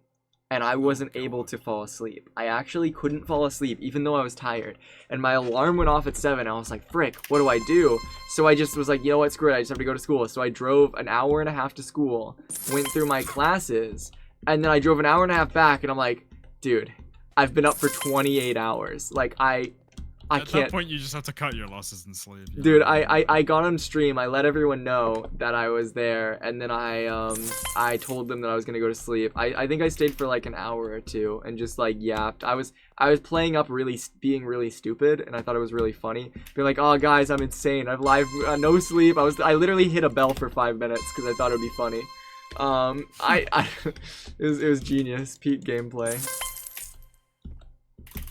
That was my shortest stream day, I'd say. But otherwise, it's been fun. That's fair. Are you ever planning on doing a subathon? I want to do one. I have 2 problems though. One, I don't fully trust my PC. I think it would be fine. But I don't fully trust it. 2, I live with my family. But like, it's in a sense of people come into my room like I want to say like 4 to 5 times a day, like to like do whatever. So it's like. It's just kind of hard for me. Like, I just don't really have the circumstances to do it. Like, do I want to do one? Yeah, I think it'd be fun. Yeah. Just never had to do it. Like, it's crazy that I haven't done one, and I freaking daily stream for 2 years. Yeah, it's impressive. It's crazy that I haven't done one. Dude, I just love looking at my my Twitch tracker, seeing this month. It's been it's really funny to look because like in 2023 I streamed but barely. 2024 I really started like picking it up, like really trying to like do it more and like build a team and do things. And then you look in 2025, it's literally all like dark or very bright purple like boxes every single day. Like it's really funny and cool to look at statistically. Like this is breaking all of my stats. Yeah, that's what a subathon will do. Yeah. I have never actually like researched into like what a subathon does like longevity wise to your channel. Because obviously there's like loads of long moments where you're not like having as many viewers because you're obviously asleep. So I've never actually like been curious, but then at the same time you get a lot of subs and stuff which promotes you on the algorithm. So I've never like known like what it does to your channel. I don't think it does anything bad.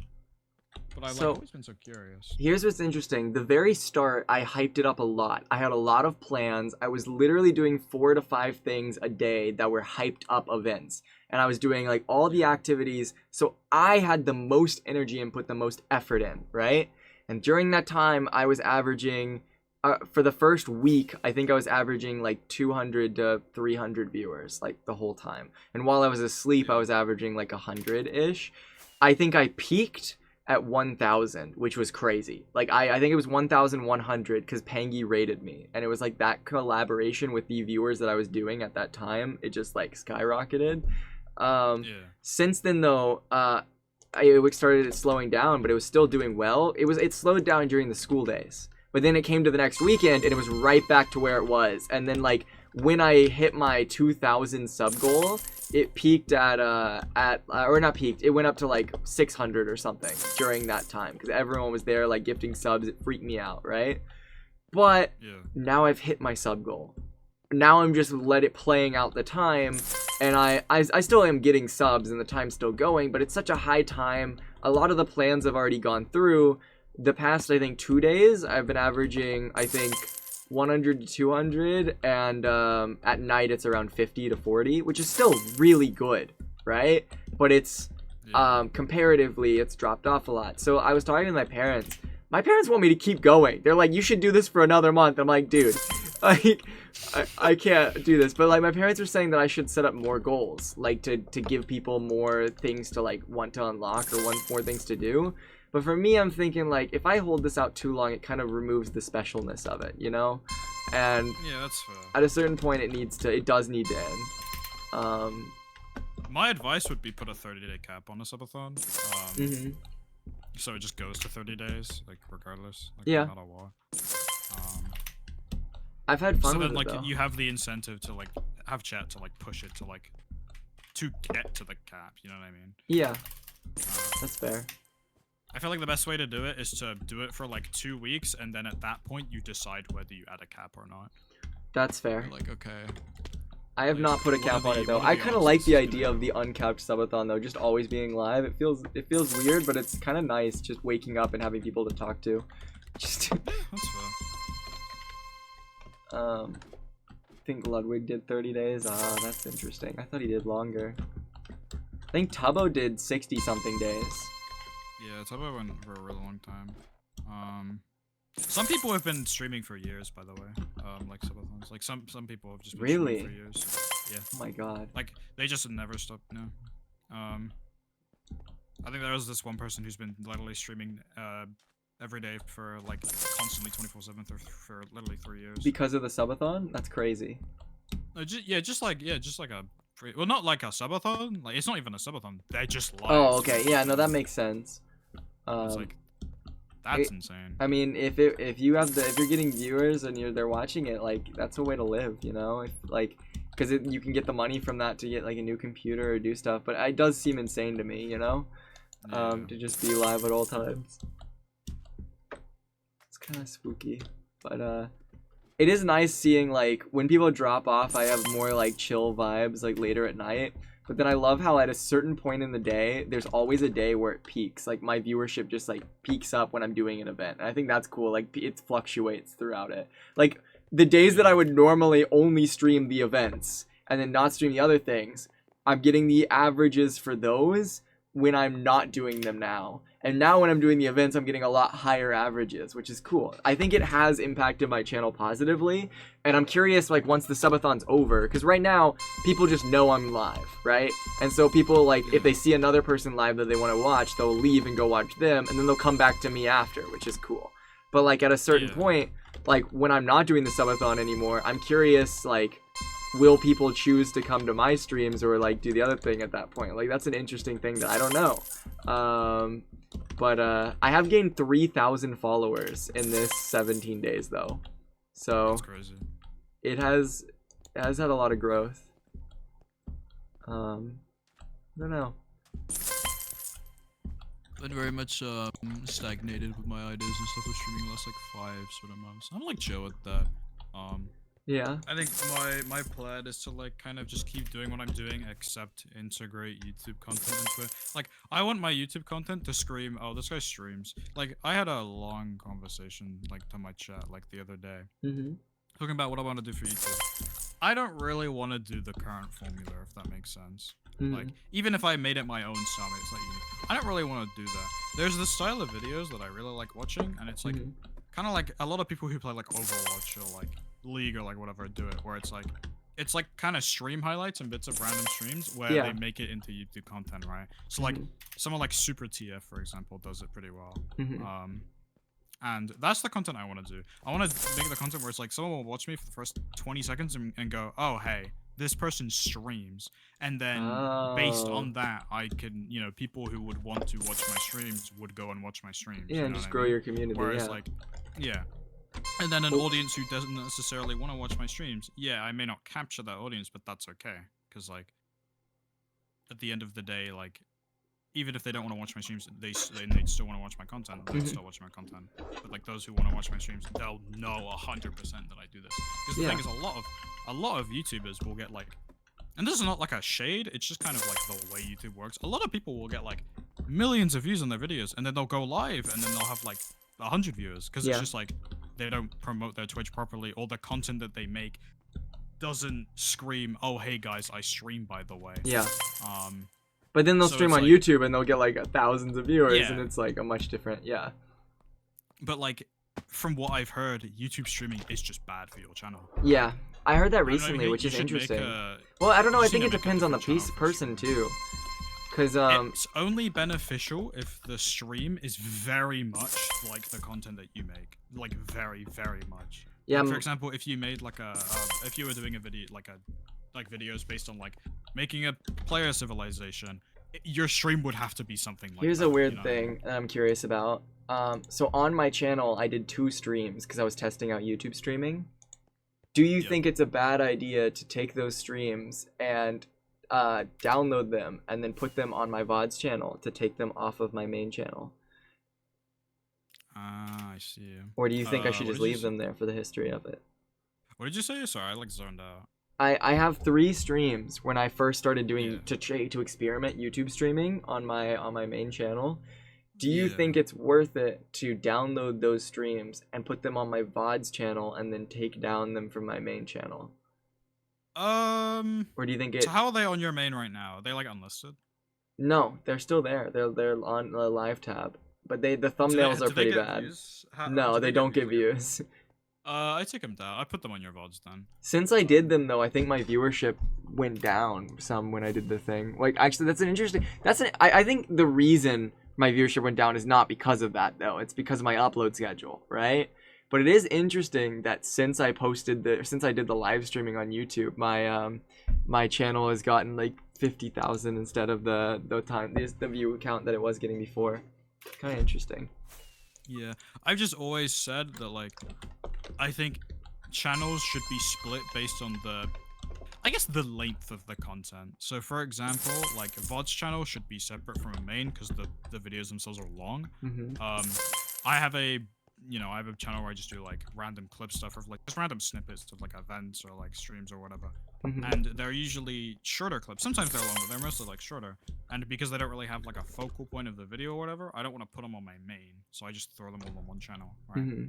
So they could all exist in the same space and they'll get recommended more if you watch one of them. So it's like, oh hey, these are on the same channel, they're the similar style. Yeah. Whereas main is like for videos I want to structure and stuff, right? That's kind of the best way to do it. That's fair. Keeping the same stylization. Like I think the best way to do content is you want to have a channel that you just post slop on, like unironically, where you could just post like 1 or 2 videos on it every week. That's just like either a clip or like a funny moment or something. Dude, I need like a in my clips case. channel, but I need to stop making more channels. They're really funny though. You could just turn one of your existing channels into a clips channel.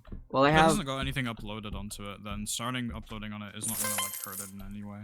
Well, I have my main channel where I want to post more story-esque like gaming things. Like that's where I post my most quality things, right? Then I have my second channel where I post whatever I want. Like it's just whatever the heck I want to post to get it out there. But it's not like high quality. It's just posting things out there that I feel like posting out there, which is 2Civet. Then I have 3Civet, which is my IRL channel, but I've yet to put any IRL content on there, which would be like vlogs or short films that I've made. And then 5Civet is my VODs channel.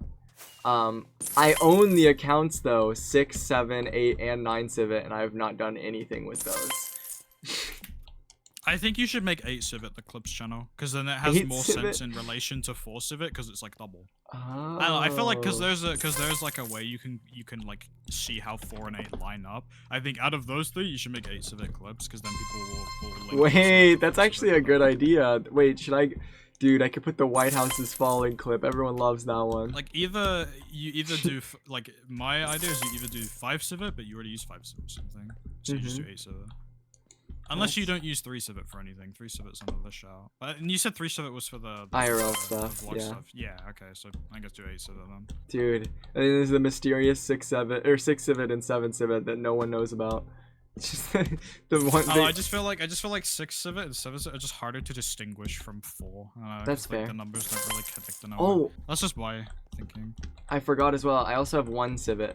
1Civet is my old channel. Like my old childhood channel from like 2014, 2013, that I posted old content on. That's all privated or unlisted, but maybe one day in the future, if I'm comfortable enough, I'll share those.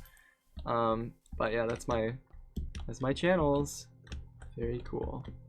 And then we have Sandwich Lord VODs, Sandwich Lord Clips. Is there another Sandwich Lord one? No, I might make Sandwich Lord funny. It's a project for another time. Sandwich Lord funny. What would you put on Sandwich Lord funny? Is it like you slop. sitting down and saying jokes? Oh. Just more slop. Just like more like I feel like I could just like freaking clip random parts of the stream. They're just like kind of funny or whatever. I don't know. What about 4C VODs? 4C VODs is 5 Civet, okay? They have to be different numbers. That's what it is. Mainly because I don't want anyone to impersonate me, okay? I am the Civets. Even though the 69 Civet does exist, but we don't talk about that one. That is a kind of smart way to do it, to be fair. I think for me, like, I feel like I'm chill with like the wording of my stuff. Like, I don't need to go and like hoard accounts to stop people from impersonating me because it's not like oh, it's just like a long name. Like, I feel like. Yeah. Also, I've always said this. My actual like online name is absolutely nothing to do with me as a person at all. Yeah. And that's the joke. And like the answer I always give to people are like, "Oh, why are you called Sandwich Lord?" I say, "Why? What else would I be called? Like, you pick a name for me." Like that is the question I always ask people, and it's like they'll just go, "You know what? You have a fair point," because it's like, what would you call me? You know what I mean? Like, yeah. You don't really like the thing is with like online names, they don't need to mean anything. You know what I mean? Dude, I got mine from looking at an exit sign. I know. Who's Slayer 854? Now that one's a hit. Yo. Oh, my food's here. I need to go grab it. I'll be right back. 2 seconds. Sorry, I'll leave you here. I'll just sit F5. Be right back. 2 seconds, Yeah, Sandwich. good.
Dude.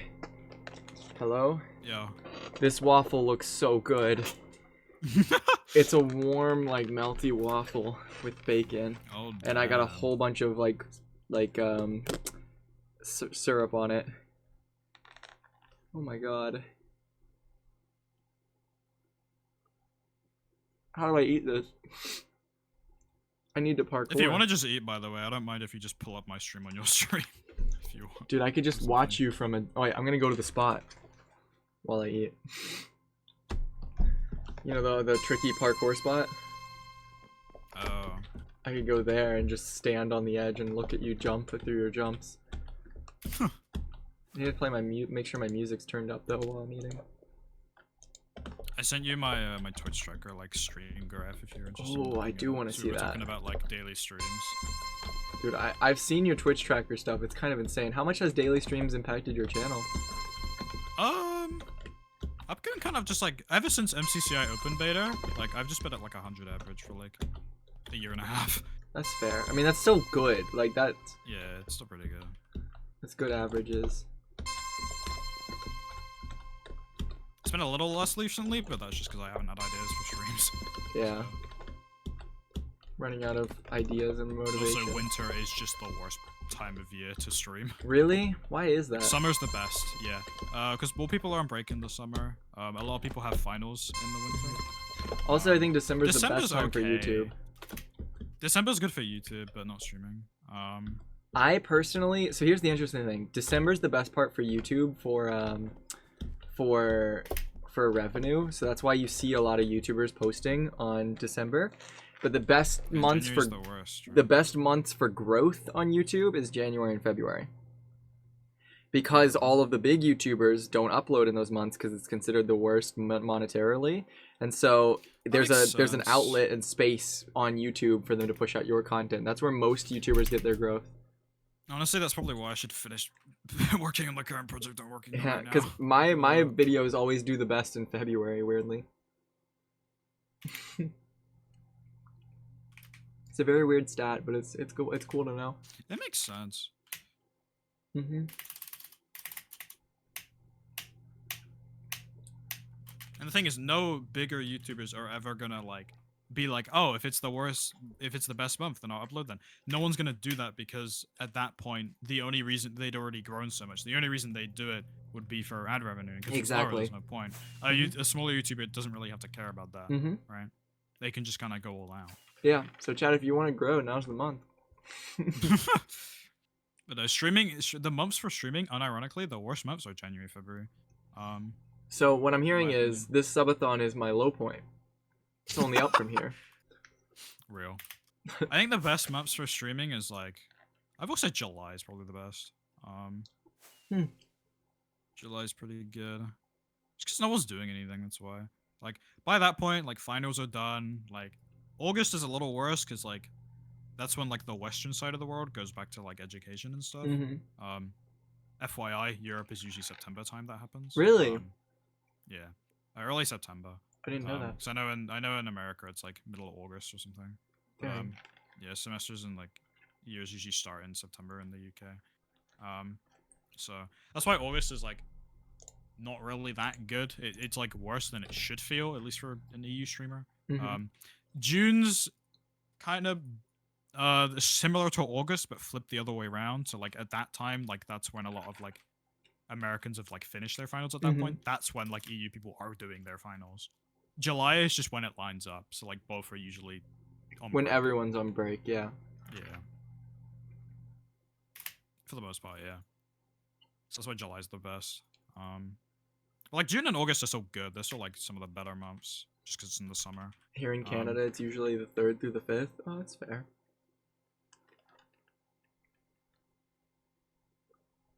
It's always interesting to hear about how other places do things, because I'm so used to what I'm used to.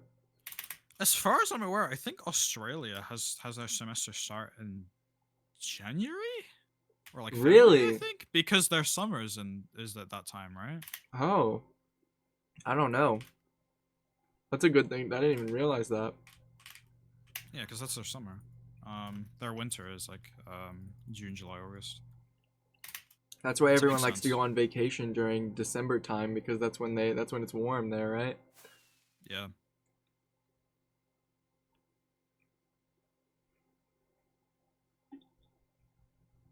Imagine if humans always migrated to the warmth every time. Like it's like, oh, it's winter time to go to Australia.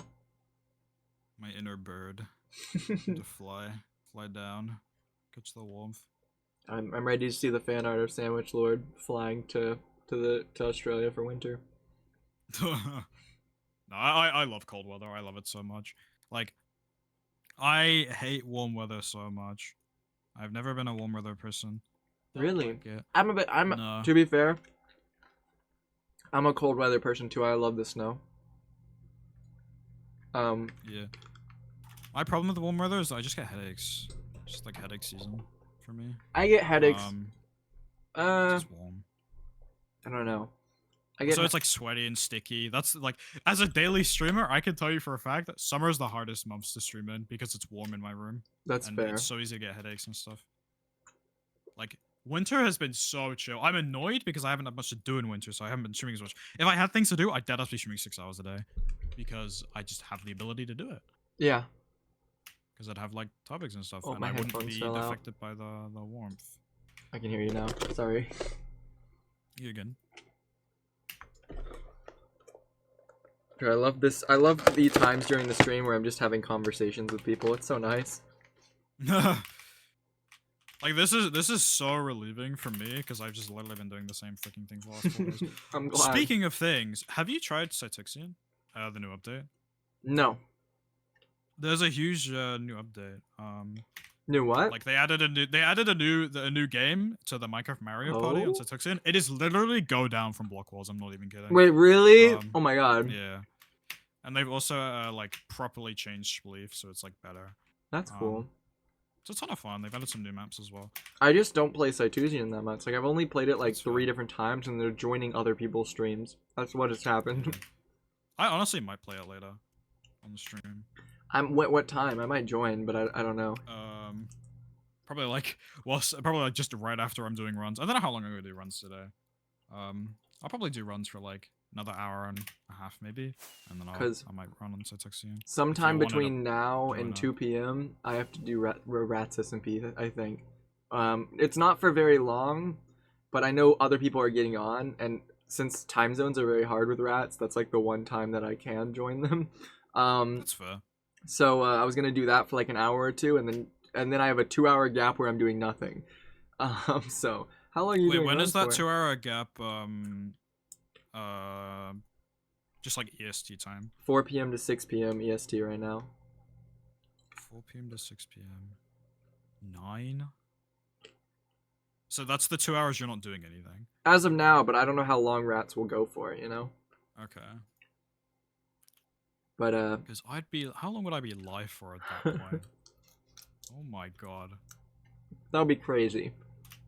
Freaking 8-hour sandwich would stream. You don't have to do that. I mean, I can stream until like. Here's the thing: you don't have to do that long 5 stream. EST. You don't have to do that long stream, but we could plan a time to do Desert Bus. We need to do Desert Bus. I have a sub goal. I hit a sub goal 2 months ago to do Desert Bus. Haven't done it yet. We need to do it. Goal. I haven't done it. I need to do it for my chat. I'll do it with you. Sometime in the next week we could do it if you're free. Okay. Yeah, I'll be around. You just have to Any day DM that isn't people. a Tuesday next week or a Thursday next week. Tuesdays and Thursdays are when I have classes, so that's fine. Oh, W. I think a Friday would work best, maybe then. We could work. We could go for next Friday, as long as the subathon's still going by then. I don't know. Sure, I'll be down. Because I don't know. I think the subathon has 6 days left, a full 24 hours. I think, but since I'm not doing full 24 hours, I'm doing halftime. I might like end around that time. I don't know. Let's see. Then again, I have no idea how long this is gonna go for.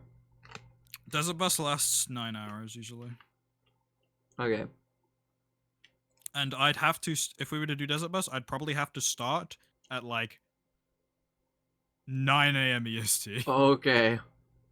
Oh my god. So then I can get it done before midnight my time. That's awful. So I'm here for it though. Yeah, that would be the time us to start.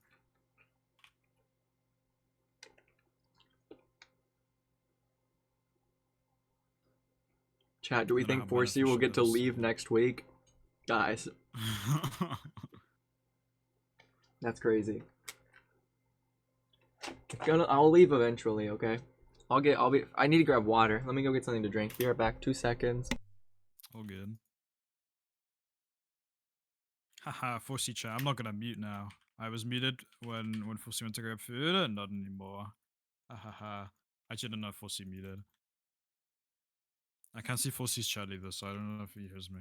I don't know if stream hears me. At chat hoppers. I need to wait for my confirmation before I spill all my secrets.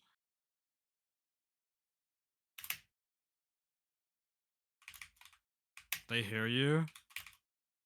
Channel 5-1. Oh, 5-1 juiced. Oh, I freaking opened my inventory by accident. It's GG's. Oh.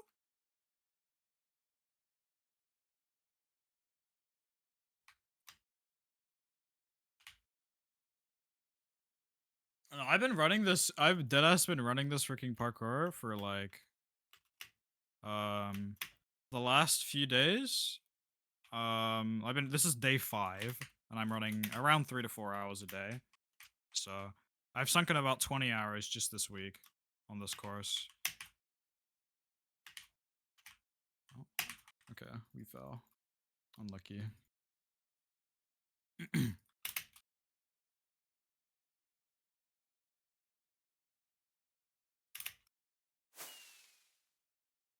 But I'm hoping to get a time that is like it has to be 5.3 seconds faster than my current time. I'm back. Oh wait, I'm back. I'm yapping to your chat. Oh, fun. To my chat? You have your own chat to deal with. You can't do both. I muted the first time when you went to get food, and then I was like, I'm gonna unmute now. Ha ha ha. Oh. Oh, hi, Venti. Venti is here. Hooray. Dude, it's been really... Dude, you missed out on the... Do you play other games other than Minecraft at all for streams or anything?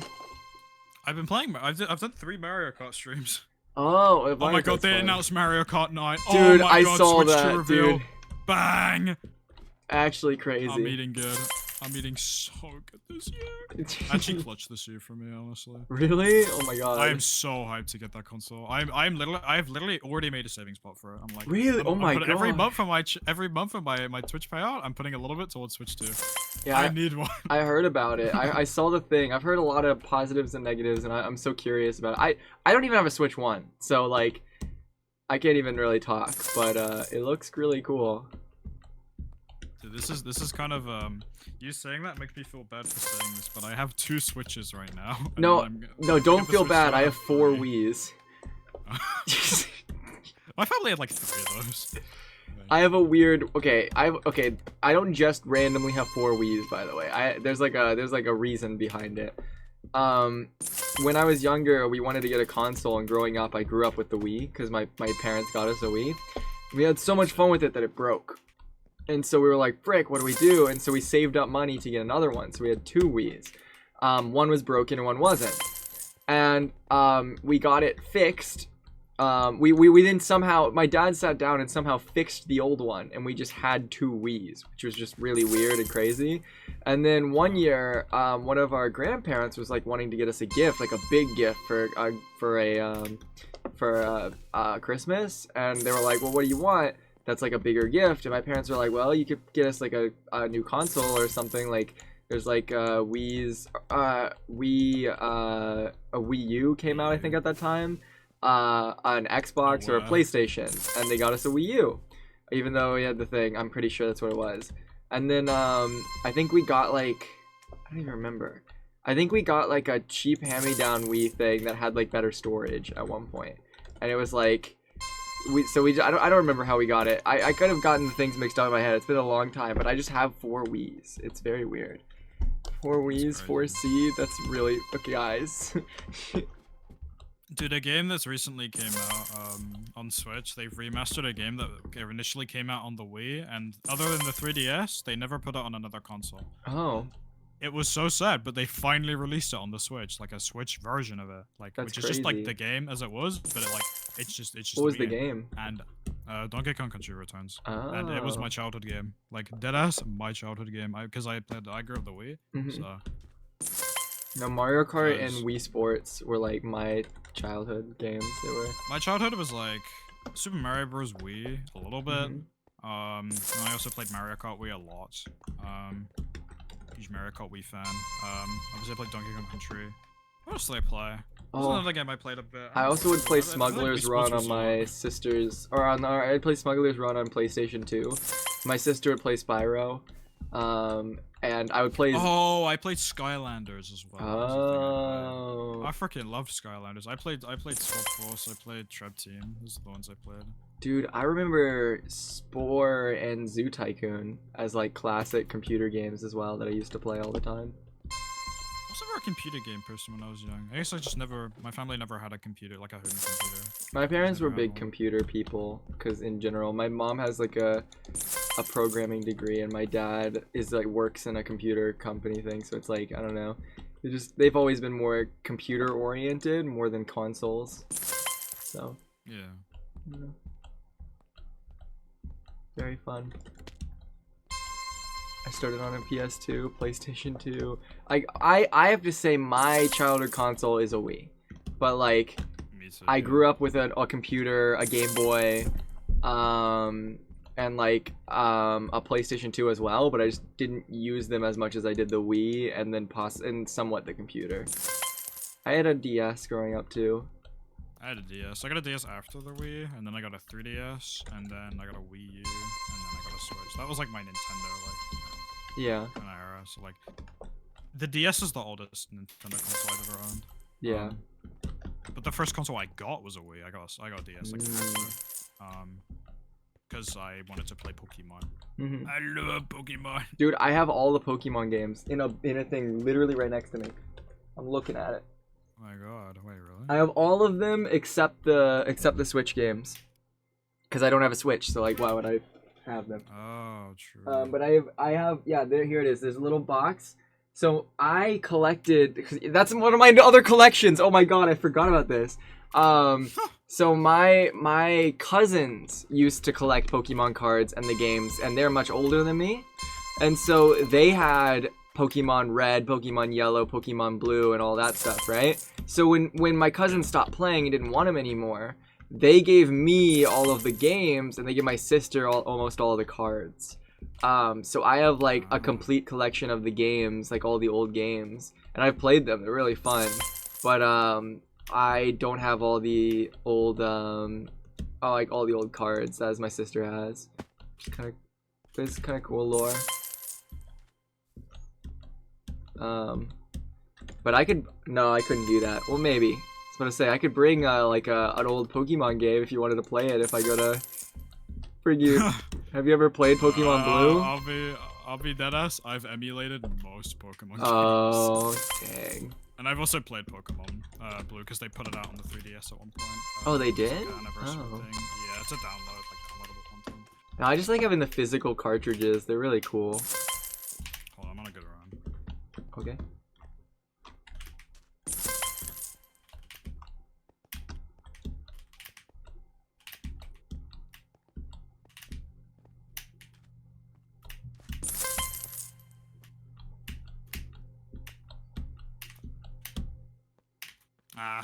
Felt like A1 again. Oh my god, I freaking hate A1. It's always the second jump. I'm just like such a weird angle to get at. Dude, I love how throughout the subathon I've been just listening to Minecraft music on repeat for the past 17 days. Then when I was driving to school, I was just humming Minecraft music. I was like, I can't do this, so I turned on the radio. It was actually bad.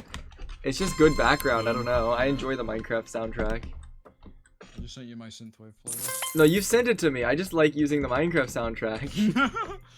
That's what I've been listening to for the last 3 hours. I mean, I've switched. I could switch it up temporarily. Also, your sub graph, your Twitch tracker graph is insane, by the way. Just like you can see the 2 huge spikes, one of which is MCC, the other one is front page. I've never done a front page thing, but I signed up for one. Maybe that I might get. I don't know. Ooh. I meant to be front page soon-ish. Do you have a plan for that one? If I don't have sub 340 by then, I'm gonna lock it in that day. If I do get it, I'll probably do a lot of games with chat, I think. That's fair. Or like some sort of parkour challenge as well. Because like when you do front page, you have it for 8 hours. Yeah. So last time I couldn't use the full 8 hours. I used like 3 because my stream started dying for some reason because I didn't realize there was something wrong with my Minecraft instance, which I could have fixed very easily, but I didn't know at the time and I was stressed, so I just ended the stream. Yeah. But next time I get it, I'm just gonna rip the whole 8 hours. I'm gonna do some things. That's fair. Hopefully I'll do some like games with chat or whatnot. Dude, you've had some really consistent hours streamed. Yeah, I aim to stream at least 100 hours a month. That's fair. If I do a good month on stream, it's like 110 to 100. Dude, this is gonna blow your mind. I'm taking a screenshot of this. Oh, the freaking subathon graphs are crazy. Dude, look at this. This is mine. Look at how much it spikes in hours streamed. You can see the last time where I hit that peak was also the subathon. My last subathon. It's crazy. It's crazy how you've streamed about 50% of all of your hours streamed have been from this subathon. Yup. That's crazy. Kinda. It's been a good subathon though. Like, I'm happy with it. Like, if it ended today, which it's not, if it ended today, I'd feel satisfied that I did, cause like, there was so many things, like joining multiple SMPs like Mindstria or Rats. There's been lifesteal stuff. I've done speedrunning and got like a rank. I need to tell, after the subathon's over, there's stuff like, in real life that happened as well that made this like whole subathon a very up and down experience. I think I've spoken about some of it on stream. Not all of it, which is why I'd have to tell you off stream. But some sad things, some good things. I don't want to say it while you're live as well, because I don't want to make a negative space, you know, while we're parkouring. But it's been like, it's like, I don't know. It's been weird. It's like, I always say this in the past. Odd years are my luckiest years ever. But even years are like my unluckiest years, right? And this year started off with a bang, right? And I was like, guys, like, this is kind of crazy, right? But what I've noticed is everyone around me is just having a lot of unluckiness, and I'm not sure how to feel about it. I'll be honest, a lot of people, I can say, as a whole, I think most people, including myself, has had a negative time during this year. Yeah. I think this has been the worst start to a year yeah. for a while for me. Yeah. It's getting better, though. I'm so sorry. I just had a rough month. But we're climbing back. We're bouncing back. I'm glad you're bouncing back. It's been a rough month for a lot of people that I've heard, and just like in general, like my family even has had a really rough month just in real life, and trying to like, I've kept a positive attitude on stream and everything, but it's been all over the place. Like it's weird, but like the subathon is like my highlight of the thing. Like I get to come back here and do more fun things, even if I'm tired. Like I'm having fun, you know. And it's been cool. It's making me enjoy streaming a lot more. Oh yeah. I think if I did a subathon, when I end, I'd probably have to crash for like 3 days. Oh no, when I end, I'm gonna crash for like a week or two. But when I come back, I'll feel so much more locked in with streaming. I don't know. That's fair. Yeah. This one thing I can say that was kind of rough was there was one, like, the second day of the stream, I got sick and I threw up, which is kind of crazy. God. And I think, like, day, like, 7-ish, there was a massive snowstorm which threatened to take out the power of my house. And it didn't, thankfully, and the subathon went well. But the awkward part was my dad wasn't feeling too good, so I had to do, me and him both did a lot of shoveling of snow. I see. Yeah. Yeah, that just doesn't happen in the UK. Like, we just don't get snow. It's weird because the UK is portrayed as like a decently cold place. Yeah. We don't really get snow. I guess the north areas and a lot of the hills, like the higher altitude areas, get snow. I live very south, so we just don't get it. Like, the most we'll ever get is like it was snowing a little bit the other day, but the ground was just so wet because it's just been raining so much. Yeah. So it just didn't mean anything. But like, haven't actually had like anything more than like an inch of snow on the ground since 2018. Oh dang, At least that's insane. So, yeah, I always love it when snow happens. Like I have like a foot of snow outside my house right now. I was gonna take a picture of it and show it on Twitter. Like when I went to go grab my food, I had to step through the snow. By the way, that's what I was doing. To grab it from my DoorDasher that was on the street. I normally have them like leave it at my door, but since it's snowing, I don't want to have them walk through the snow and ice, so I just tell them I'll meet them outside. That's fair.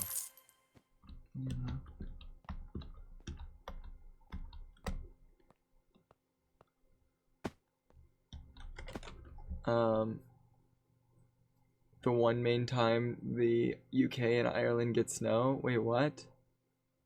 The Beast from the East? What? Oh yeah, that's so basically in 2018. That was a very abnormal amount of like low pressure.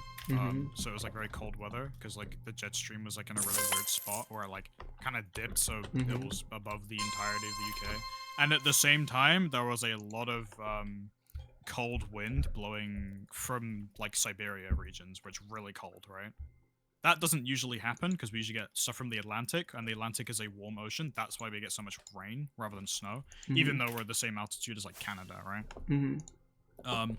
But it was weird because it was super cold, where it was cold enough that we were getting that, and at the same time we were getting a lot of storms from the west coming over, and because those like it like mixed with the cold air, we just got like blizzards for like 48 hours, and it was the worst it had been in like since like at least the last like 10 years, I think. So that was really weird, and the thing about it as well is it happened in March, which is not really that often of a month where it happens. It's most likely to happen early sort of February time is usually when it's coldest. That's crazy. So that was strange. That was like the worst that I've seen of it since pretty much. Since then, haven't really had anything interesting. If the UK wasn't an island, we'd get so much snow. Like you hear about places in like Germany and stuff, they get so much snow because they're just inland enough where the Atlantic air doesn't affect them and they get everything from the east. But that was the first time in a while where the UK actually got something like that. So yeah, snow is one of the I live in a place that like every bit of weather hits me. Like it'll literally go from snowing in the middle of like it'll go from like hardcore snowing in the middle of what's it called? In the middle of like May to then like over 100 degrees, like out of nowhere. Like it just or rain or whatever. It's just very weird. It's kind of terrifying. Weather is more unpredictable if you're like you have more land surrounding you. Yeah. Because oceans are very good at keeping your weather constant. So, for example, that's why the UK is always very wet, because we just keep getting systems coming from the Atlantic because we're just an island. Right? That's fair, yeah. Whereas a lot of places in like Central America can very easily go from like snowing heavily to like droughts. Because they have so much things. America is so weird. That's why, like, you know, like the whole like tornado like area and stuff. Like, why? Yeah, America tornado so alley area. It's because they just have they literally have the Caribbean below them, and then they have Canada right above. So they just have a perfect fuel for like both like warm and cold stuff.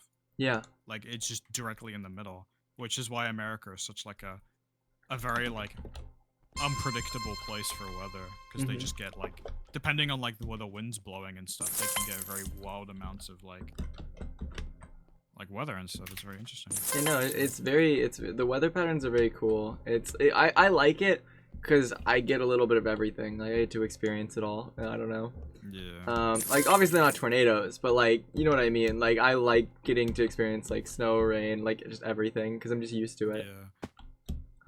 The most interesting thing we ever get is we get snow sometimes. Yeah, it's not like super common. I think the most common weather in the UK is like usually like overcast. It's usually very cloudy most of the time. A lot of people have like the stigma that UK rains all the time. Not really. It'll rain a lot in the winter, but Yeah. across like summer it can get very dry. And usually it's like very sort of just like cloudy. Like the average temperature in the UK in summer is, I think it's like 70 Fahrenheit. 70? Wait, I guess that like for the whole year?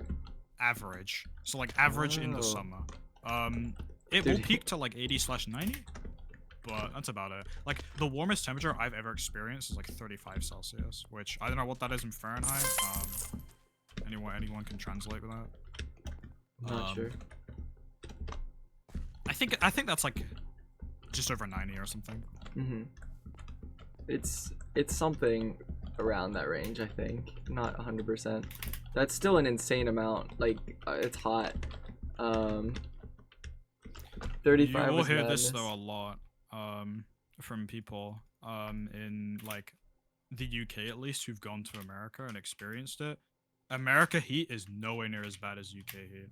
If it's 35 degrees in the UK, it's like it will feel like if you're in America, it's like that's how like 45 because you're thinking about the feels in humidity. America. It's the same thing with UK is really bad humidity. I think Japan has really bad humidity. I've heard. Yeah. As well. It gets really bad there. I'm on top of the sign. Wait, where are you? Can I spot the sandwich? I do need to head out in a second though. I see people are getting on. So I'm just gonna take one. I'll do one final run. This is my final run. 160. I didn't get very far today, but I had a good conversation. I hope I entertained you. That was fun. So it was nice. If you're still streaming later, I'll be around maybe. But if you need to head off, don't stress yourself to wait. You know, don't do 8 hours. I think I'm gonna be live for like I'm gonna run for like another hour, and then I think after that I'm gonna set Tuxian for like. Okay. I mean, rats might go less than I think. So, I think it might be less time on rats than I expect. Yeah, we'll see. So I'll let you know. I'll call you and be like, all right, I'm done doing stuff. Let's do something.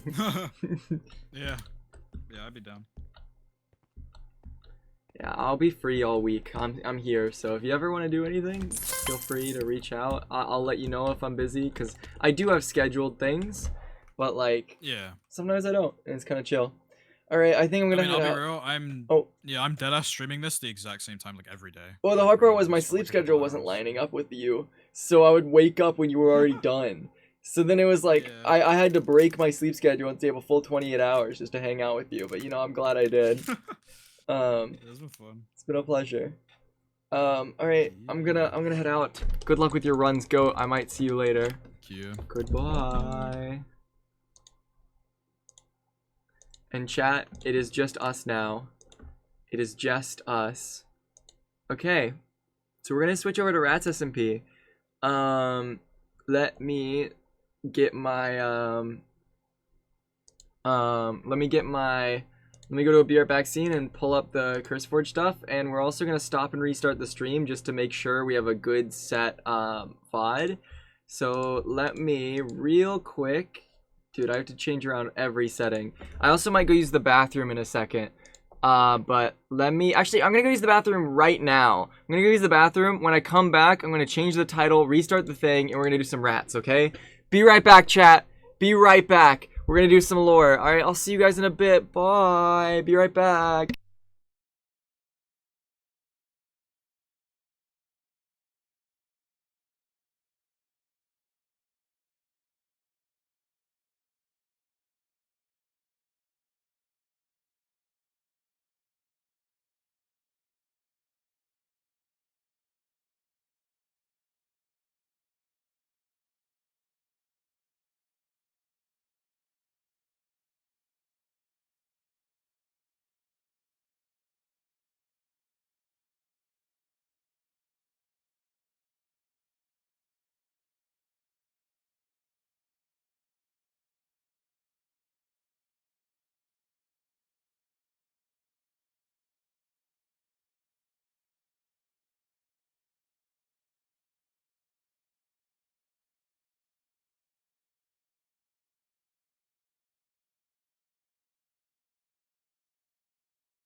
Okay, chat, I'm back. Hello, I'm back. Oh my goodness. Hello. I am booting up Rats SMP. Very, very excited. You guys have way too much channel points on your hands. That's terrifying. Cherry Fire! Hello, Cherry! Oh my goodness. I'm switching over to Rats SMP. We just did parkour stuff. Hello. I need to change my title. Subathon Day 17. Rat meet talking with meeting fellow rats. Rats SMP. Oh my goodness, oh my goodness. Hello. Hi, Cherry. I need to okay, I'm gonna stop and restart the stream, chat. We're gonna stop and restart it. So that way it all loads properly. So be right back. I'm gonna stop it. Stay right here, okay? You might have to refresh your Google tab to make sure that you